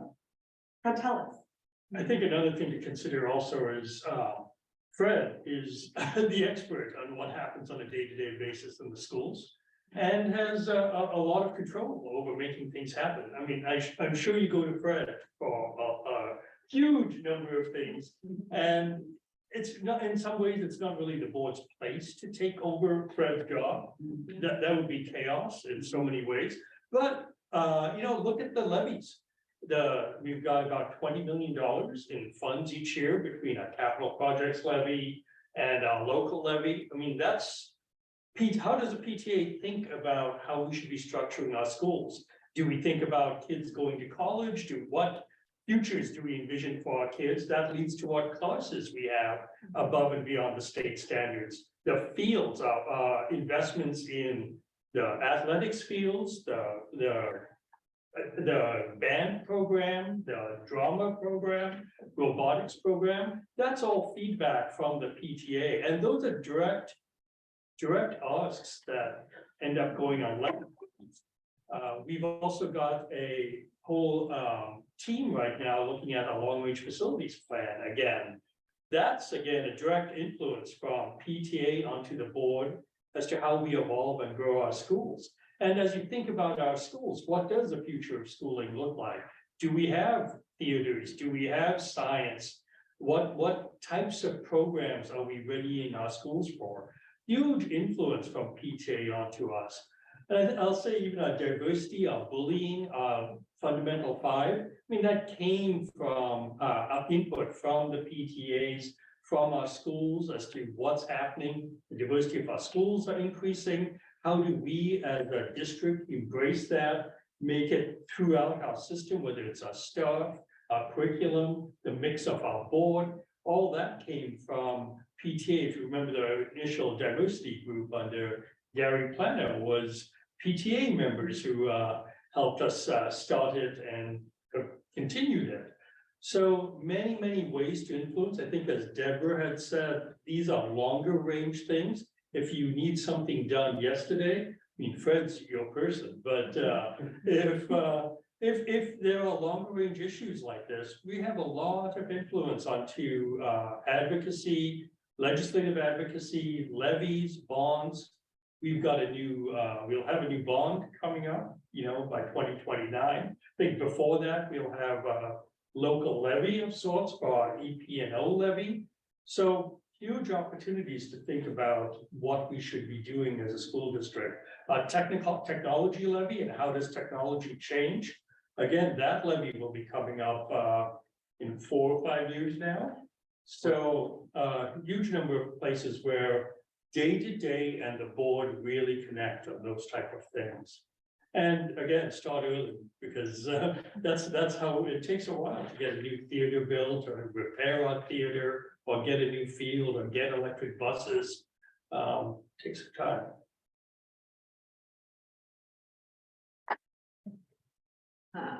As preschool age families consider school choices for kindergarten, what is the value proposition of coming and staying in the Mercer Island schools? What makes the Mercer Island School District a better choice than private schools?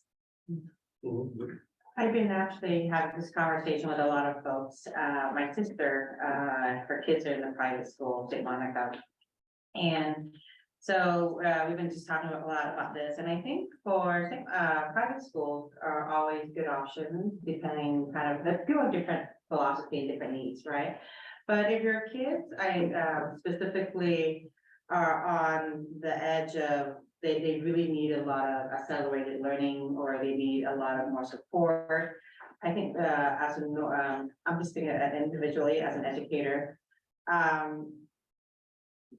public schools have more scrutinies, have more accountability, have more resources to deal with those, at least on those who really need higher education or need more support, right? So so with private school, I think is kind of dependent on the private school. There's not as much as the standards or accountability. So that's what I would say. A lot of things with private school, coming from a person who went to a private high school, is that when you on Mercer Island, when you start in kindergarten, you grow up with your friends in your neighborhood, and that is so important because sometimes learning is not. Sometimes we just think, oh, what schools have the best math? But really, it is like, who is your friend next door? Who is on your soccer team? Who is in your baseball team? That community is what makes you want to go to school. And so it's so we're blessed to be in this small community that we have that. And sometimes with private school, you go outside and you go to school and you come home and you lose that community. And that I think is invaluable. And really, we are super blessed to have this really holistic. We are, even though a public school, I feel like we're kind of a private school. We are small enough to pivot.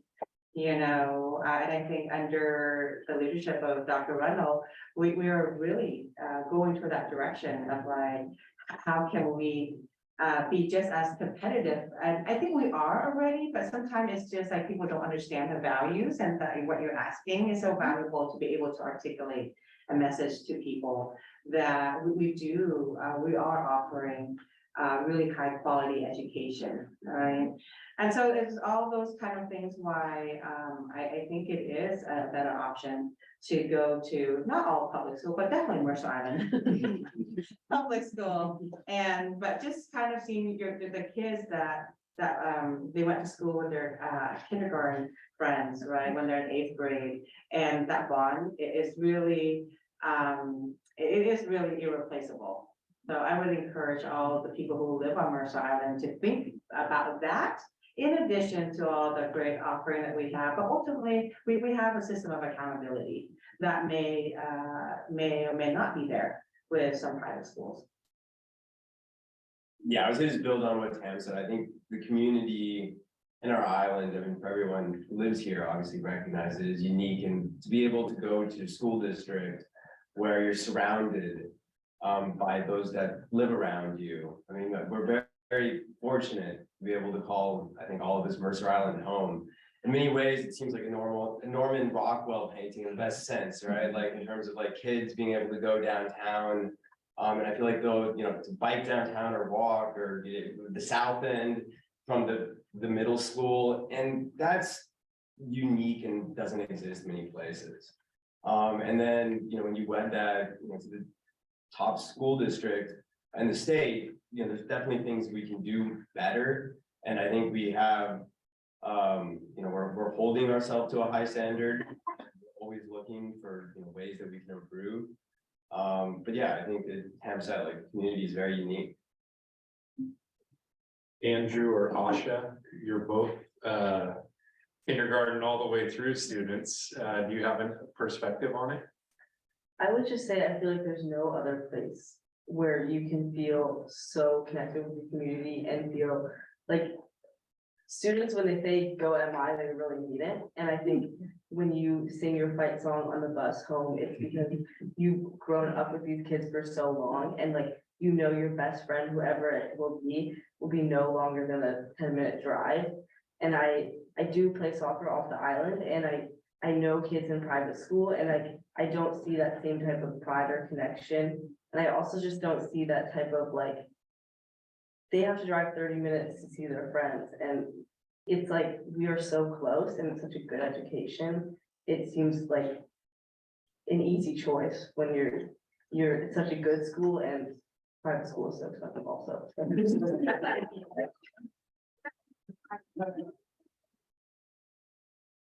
Said it all, for better or for worse, it's a small community, and we have a lot of pride in our community. And there's something special that, other school districts can't offer, and other schools can't offer in our state and in our country. It's in the water. And I think When the water's running.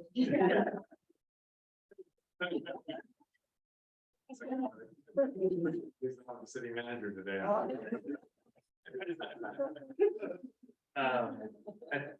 I think something we have to continue to do as a school district, and we talked about a PTA and others, is really amplify what we're about and who we are, because we're not the only game in town. And so that's where we're seeing families say, I have choices, and there's more choice than ever for public education right now. But a couple of things that we're doing, we're hosting all the preschool directors in a couple of weeks.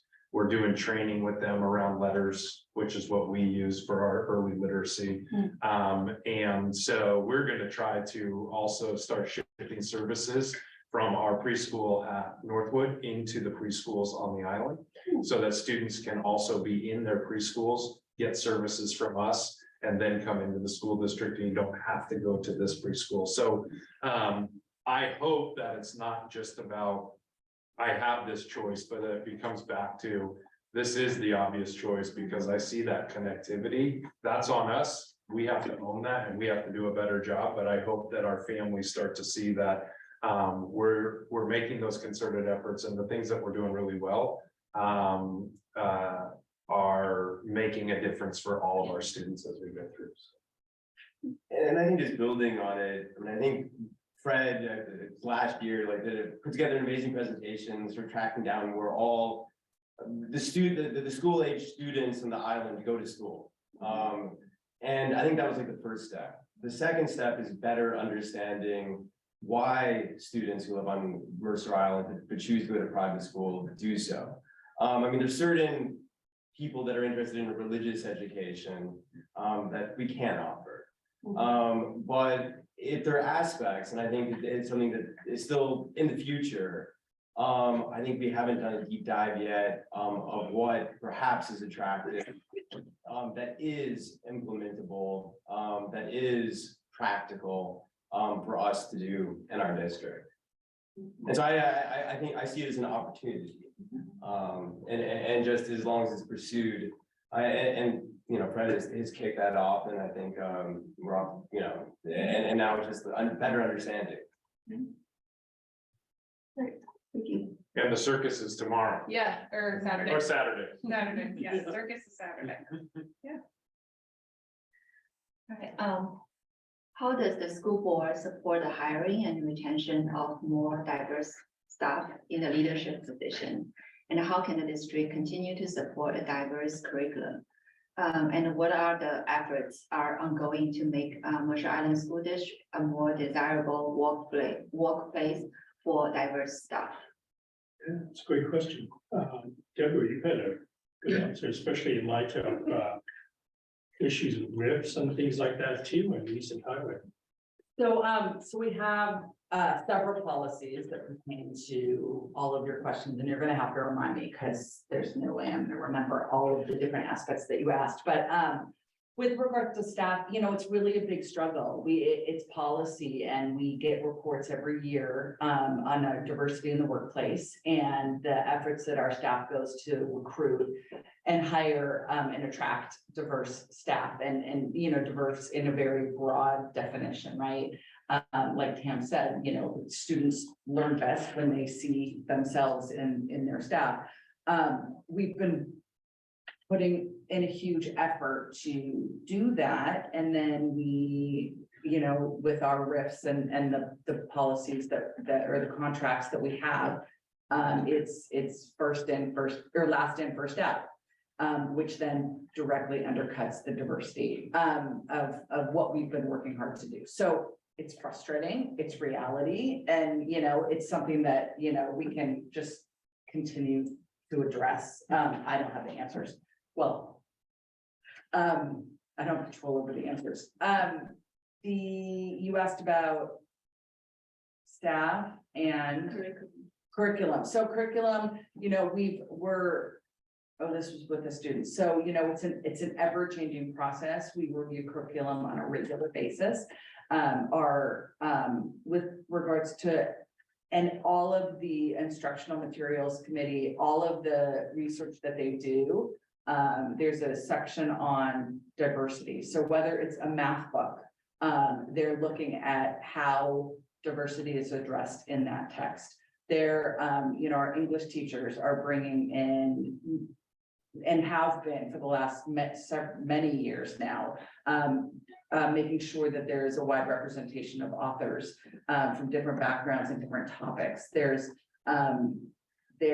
you know, in science curriculum, they're looking at they look to diversity. There's parent representatives on the instructional practices committee. So if that's something that people are interested in, I would encourage them to reach out to the district so that they can participate. So like what Tam says, and she's much more eloquent about this than I am, but diversity is embedded in everything. It hopefully we will get to the place one day, and I think it's a constant goal, is that it's so embedded in everything that we do. We don't need a diversity committee because we're all looking at it with every decision that we make. And how the decisions we make are going to impact others, all those, the majorities and the minorities. And so in whatever way you define that. And so it's there. I think we're doing a good job. I think that, we continue to make improvements and any ideas, it's in our policies and it's just a question of getting to the point where it's embedded in everything that we do and, that's our goal. Yeah, I was just gonna say that. Oh. Yeah. Yeah, go ahead. I think I was pleasantly surprised with, I think it was our biology book, that we just recently adopted, that, we have a process where they do ask, the diversity question. So it forces people as a process to think about and address, right? So we're slowly getting to have more embedded into our process. Then, a lot of things that we suffer from is things that the US suffer from. And so it is not really a critique of individuals or Marshall Island, but really a critique of our system. In a sense where we might do really well in biology, right? We have this book because of whoever was there. But then as you know, if we in our community, there are some of those who are there and a lot of those who are not, right? And so then how do we as a system make sure that we both that we continually to enforce the implementation and accountability. And sometimes that's missing, right? So even if we get a book that has that, but then do we have the right expertise to actually implement it in the way that it needs to be in order to fully maximize and really understand the nuances of the different communities and, with the racial lenses. And sometimes a lot of our faculty and staff, may not have those expertise, right? And then I think, but on the flip side, there's also training, but then how do we are training enough and fast enough to kind of meet the needs of our students? So that's a challenge, I think, with all institutions. So I've been happy individually. Personally, I've been pleasantly surprised to see the movement in curriculum. Personally, I am a little bit disappointed in kind of still a representation of our teachers who look like our students. One of the problems, as Deborah said, is process problem, last in, first out, because we probably made a lot of stride in the last couple of years, but then when we do RIF, unfortunately, teachers of color maybe had a higher rate of being let go. But really just like when we have to really think about, if we continue to do everything as a status quo and we're like, oh, we'll just, put an ad in, in Chinatown, or we'll put an ad in like, those things, we do outreach, but we fundamentally have to commit and have to say, you know what, we're gonna hire, a teacher that looks like the students and that their lived experience, and their culture is a standard, right? The standard that we need. And so because we're like, oh, that would be biased, but if we fundamentally change the standard to say, hey, if you don't have that worldview, can you effectively teach? Right? And that it becomes a standard, that's a standard we will look for it. Right? Can I teach about Jewish history if I'm not Jewish? And so then maybe having a really strong commitment to that culture, that religion, is so important. So that becomes a standard that we look for. So I think we have to take another step of real intensity of how do we increase, because if we continue to operate, it's never gonna get there, right? But it's not uncommon. I'd like to say, is this an issue that is happening everywhere? But again, I think as our population demographic is changing, the PTA also, I think ultimately you are our accountability partner. Because you see what happens. Can you explain what is RIF? It's like, What stands for reduction in force, it's the layoffs. So is that like a policy law or like a first in, first It's by contract. Is Driven by that, the education association. is that standard like across the Around here, state? it's common. Okay. Statewide comment, yeah. So I was gonna, slightly different, I mean, just sort of looping back, something we touched upon earlier for private school versus public. Is, the first step I think is collecting data and then understanding it and then acting upon it. So one of the things when it comes to diversity, that we requested is like, we know that there's work to be done, particularly when it comes to more Asian staff that reflects like the demographics of our student body. So we asked for information and Fred, very helpfully put it together, looking at other districts in King County and how we compare. And unfortunately, like we're about the same as most districts, which isn't, where we would like to be. But there are like some certain, slight anomalies, like Bellevue, for instance, seems to be doing pretty well relatively to other districts. And I think there's an opportunity, to better understand why, can we replicate that? Or is it just like, you get like a certain inertia and then you get the reputation that it's a good district to teach, and then it builds on itself and sort of the virtuous flywheel. But yes, it's definitely something we're attuned to. We're starting to, I think about it in terms of like actual metrics. And the first step of that is just sort of saying like, hey, how does our profile compared to other districts that are facing the same dynamics and the same pressures, right? And, two terms that have been picked around a little bit are perception and reputation. We have a perceptual problem, particularly in the universities and colleges that have teacher ed programs, that we're not diverse and therefore they're not going to place student teachers in our district because we don't meet a certain profile of the district. So we're working hard on that and reminding people that, even from a racial perspective, 51.3% of our students identify as white. But when you look at our elementaries alone, it drops to 43%. And so helping them understand that we are a much more complex racial community than people realize, and that we can be a great experience for student teachers, because those oftentimes then become your new teachers as we're going forward. The other one are some of these teacher residency programs that I think we have to continue to think more regionally and build partnerships as districts. We have 295 districts in the state, and we have a history of a lot of competition and working against rather than working with. And so something I'm working on right now with one of our principals is looking at some of the residency programs that some of the districts have built, and figure out how does a small district either partner with that and form a co-op, or partner with other districts like our CCS, and then form something where then with our HR team and our school district of building residency pipelines so that our teacher, we can recruit into a residency program that then comes into the district. So those are some things we're thinking about in terms of doing things differently moving forward as well on the teacher and educator attraction side. Can you explain what a teacher residency is? Yep, teacher residency, two different options. One is I can come work for the school district as a paraeducator and start working internally on my teaching credential. And so I'm working and teaching. And the other one is, how can I go straight into the teaching aspect with all the supports, earning my credential along the way? One of the barriers to our model in public education is that people have to essentially take a year off of their life, if not more, to earn their teaching credential.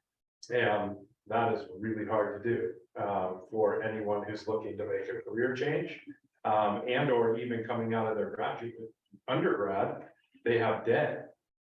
They're already thinking about loans, and now they're either going to take more loans out or go to get a job and start paying off the others. And that's a barrier for education, and just the way that we set it up as a state and in many countries. So residency programs try to bridge that gap for educators or for people so they can get into teaching without taking a gap year from their income.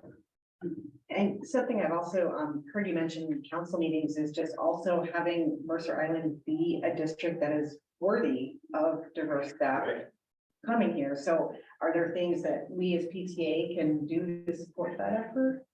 I will definitely think about that, because I think that concept is really important. And that is, if I am a diverse candidate compared to the rest of the staff, not the students and families, but the staff, will I have a place that's a home for me where I'm going to be well supported and feel like I have a network, and that I'm not going to be perhaps the only educator who looks like me. And so I think those are things that we have to continue to think about and, so that it becomes not only attracting but retaining. We have gone through all of our questions. I know we have just a few minutes left. Do you have any questions for us? Well, I just wanna, like, how can we support you? Like currently, what are some of the issues out there and?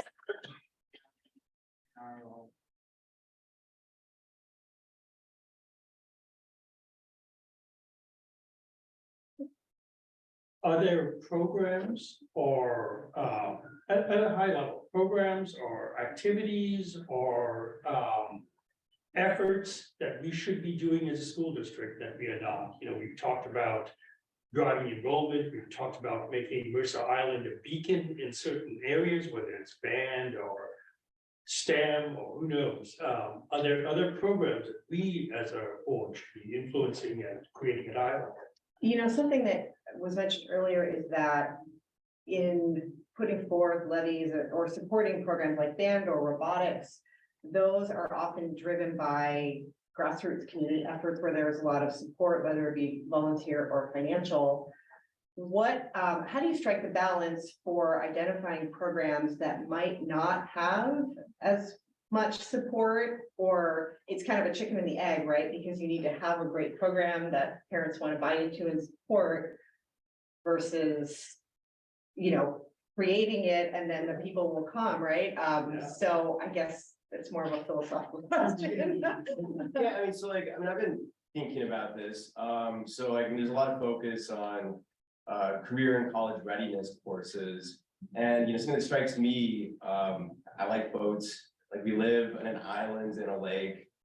Used to have shop class, boat building, right? Would be, I think, a really interesting, unique offering to be able to offer in the classroom for a number of sort of educational reasons. I mean, working with one's hands, crafting, making something. But anyways, like, it's not considered because it's not sort of part of the template. So people don't know what they don't know. Like, I mean, like, I haven't received any emails clamoring for a boat building course, like in my time on the school board.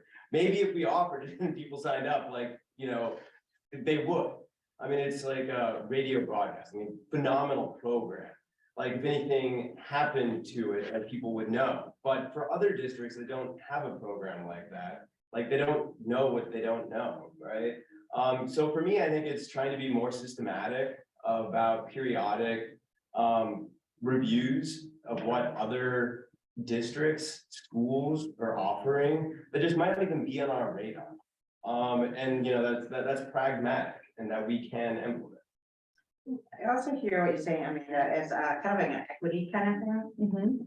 In a sense where there might be programs that are have such an impact on a small group of students that without that program, that they don't feel like they belong, right? And in other programs that are super popular, and we always say sport is kind of one of those things.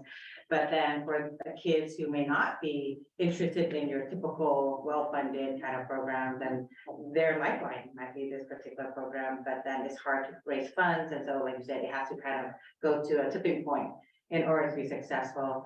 Then, you know, what kind of policy can, if I think on the board, if kind of what we push for is really to, if we have an equity policy to focus on like, you know, supporting, you know, thinking about those the most high need kids and the kind of programs that they might be in, right? That might be something that we can do, but then a lot of it comes back to kind of the superintendent, you know, and working with you all to say, you know, fundamentally, how do we change that? Because right now it's kind of, there isn't, we haven't, I don't think we have a supported program from an equity perspective as much.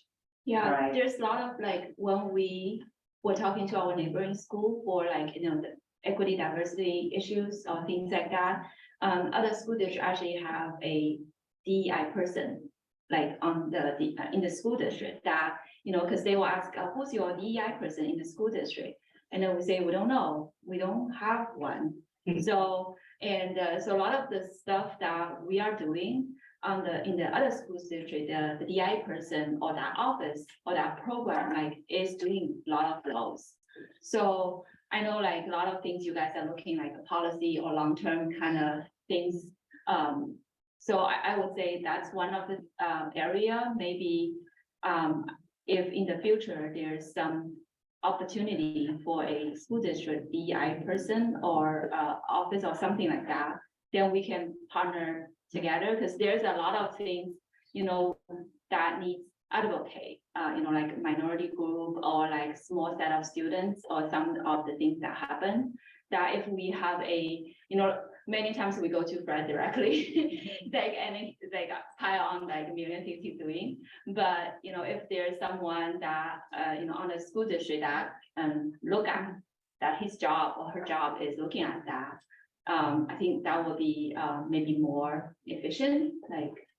So I think like something to be explored is, I mean, we have instructional coaches, some of which, you know, I believe are DEI focused. I mean, tell me if I'm incorrect. So I mean, maybe it's perhaps shaping some of the roles a little bit differently, or like, or broadcasting that, and I don't know, but I think definitely there are, in the form of instructional coaches, I mean, like it's sort of, there's a lot of overlap. And so maybe it's shaping it again, like some of the responsibilities a little bit differently, might be something to consider. So thank you for that. You know, I used to kind of think of it that way, as like, oh my God, everyone goes to the superintendent. What an amazing opportunity that in our district, I get, oh, go to the superintendent. And you know what, I know that, I mean, we chose a smaller district, I think in many ways because of that, those relationships. And so, you know, I mean, instead of looking at like, there could be someone else, you go straight to the top, and it's where you're gonna get the quickest action. I'm not sucking up to anybody, but I mean, seriously, like, there are so few districts where you can pick up the phone or send an email and then meet with the superintendent that week. So, you know, the team that we have kind of covers it all, and I think it's making sure that it's looking at it in a different way, because we're never gonna have the staffing that Bellevue has. We don't have the numbers, and so our admin team is much smaller. I mean, their learning services team is probably bigger than our admin team, right? Or their DEI's team might be bigger than our entire team. So it's just, it's think of it in terms of the opportunities and the access that we have because of the small community. But I do hear you in terms of the desire to be proactive around this as opposed to reactive, and having the community push up that a school district, if it's got a proactive program about creating an environment that is diverse, would then also, it's a virtuous cycle, that you get people who appreciate that we are proactive and they want to come and work on our stuff, as opposed to waiting for something to happen. You don't have the Indian kid in class teach other students about India. You know, it's nice to have a real class on India, teaching about India. You know, I don't want to be that person all the time. And so I totally appreciate the idea of proactive. And then, as Dan points out, you know, the survey of what other districts are doing, and taking that into account, finding the good ideas, cherry picking the good ideas and bringing back to our district has a lot of value. And these are things that PTA can advocate for in terms of programs or higher order things we should be doing. These are actually things the board can do. We approve who's on the staff, and what are their titles and what are their activities. Should we be adding a DEI coordinator? Highly likely. Will we get some pushback on growing administration as opposed to adding a teacher in a classroom? We'll probably get some pushback on that. But if that's a valuable thing for the community, then as a board, we would listen to that and take that activity on. But I really do appreciate the interest of being proactive on DEI versus being, you know, just be reactive to community input all the time. So thank you for that. I think the other part of that question also got really to, you know, when you have those smaller singleton classes, you know, if you cut those, then what happens? And a nod to Shakespeare in Love, which is started 20 minutes ago. Opening night was tonight. You know, we had a number of students from our drama come to a board session and talk about the improv class. Behind the scenes of that were a value decision we had to make, which is you had a class with 12 to 14 kids enrolled for improv, and you have drama 1 with about the same number. If you eliminate drama 1, then what happens to drama 2 and everything else versus improv? Both are valuable classes. Both attract students to them. Now, we're being able to, I think, find a strategy to get around and still offer both through some creative staffing. And that's all part of that process. But we're always looking at what's the downhill impact, because if you take out a course, you know, and you get rid of something upstream, then downstream, what happens? And, you know, Annalise Rockout, she started a 5th grade honor choir this year. So we're going to try to build that choir so that there's a similar pipeline to our orchestra and our band. And there's other conversation. Robotics is talking about what does the elementary look like so that we can build this through, because that's really the sustainability aspect of it. So it doesn't just become someone's wild idea and a great idea in isolation, but what's the through line K-12? I just want to say something about diversity and inclusion. I think all the focus shouldn't necessarily be on a coordinator per se, because I think students find like these diversity and inclusion lessons more effective when it comes from another student. And so our QXA and our BSU have both spoken at staff meetings, which is, I heard, has been super effective. But also like our One Love Club talks to athletes about like how to keep mental health in athletics. And then we also have our Ideas Club go to different elementary schools. So I think it's more workshopping with the clubs and programs we have that students have created, like eCar and all those things, that can be way more effective to a younger student than like having the coordinator, and like having like stiff tense lessons can be a little bit harder for students, rather than it's just like working with the student resources we have. And the students have valued, you know, the assembly in February, the Black Assembly ran the speakers that was funded by the PTA. I, just being a student there, that goes way further, knowing that students organize that and put efforts into it, than having it just be a mandate or a lesson that is something that we have to do. It's, you know, something we get to do versus something we have to do. And when it comes from students, it's something we get to do. And as Asha said, that's big for students. And you're also empowering students too. You're empowering these student leaders to go out there, do something they're passionate about. Maybe they don't have the funding. That's where you guys can help and give them the support that's needed so they can go out. And not only are we educating our community, but then we're also empowering students is also a big component of that as well. And I would add, as a parent, like hearing about those high schoolers coming to the mesh school is like, as a parent of a kid, like, oh, the eCar group came to your high school and talked, or came to the school and taught my 4th and 5th graders about what it's like to be Asian American in, like, it's coming from me, it's not gonna land the same, right? And I've heard Fred mention the district's position on why they don't have a DI or the or whatever the role is. Which, and made a lot of sense to me at the time, but I think the other issue is that without that role, I think new families coming into the district look for that and they don't see that, and then they make assumptions. And also for, especially for like parents who don't speak English as their first language, they're not gonna reach out to Fred directly, to be honest. And so there's not a person that they can go to if they have an issue, and so then they're just left to kind of sit with their feelings on their own. I think that's I don't know, that's an issue, but that's a situation. It's not like a this or that, because this is so important, but it's also this position that really ties everything together. That is that one person that holds the district accountable for a certain benchmark, that pull all the initiatives together, so we can have like 50 different initiatives. But then if there's no kind of trajectory formation process, no intentionality, then it is, you know, it's not gonna have the impact, the transformative impact. So this person, you know, what I'm hearing is more of a system-wide intentional focus on what do we need? How do we get there? And that's all their job, and pulling in students to provide some of that. But going back to like, how do we our job should we provide you opportunities and maybe funding? So thank you so much for providing the students those funding. Because students, even though especially I love that, you know, you should not also have to do so much legwork to educate us. You know? But thank you for your service, and thank you PTA for putting out the money, because we tried to get her to our campus and we couldn't afford her. I'm like, wow, first I didn't get. So, and then I was told that the PTA paid for it. Okay, I'll call you all for my other events.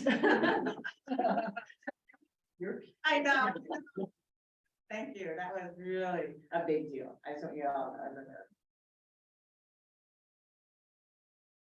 Yeah, thank you very much for this, this evening. And thank you for the just lovely dialogue. I think we've got a lot of takeaways from this, as well as things that certainly a lot of things for to consider that are very relevant to policy and our activities. So thank you.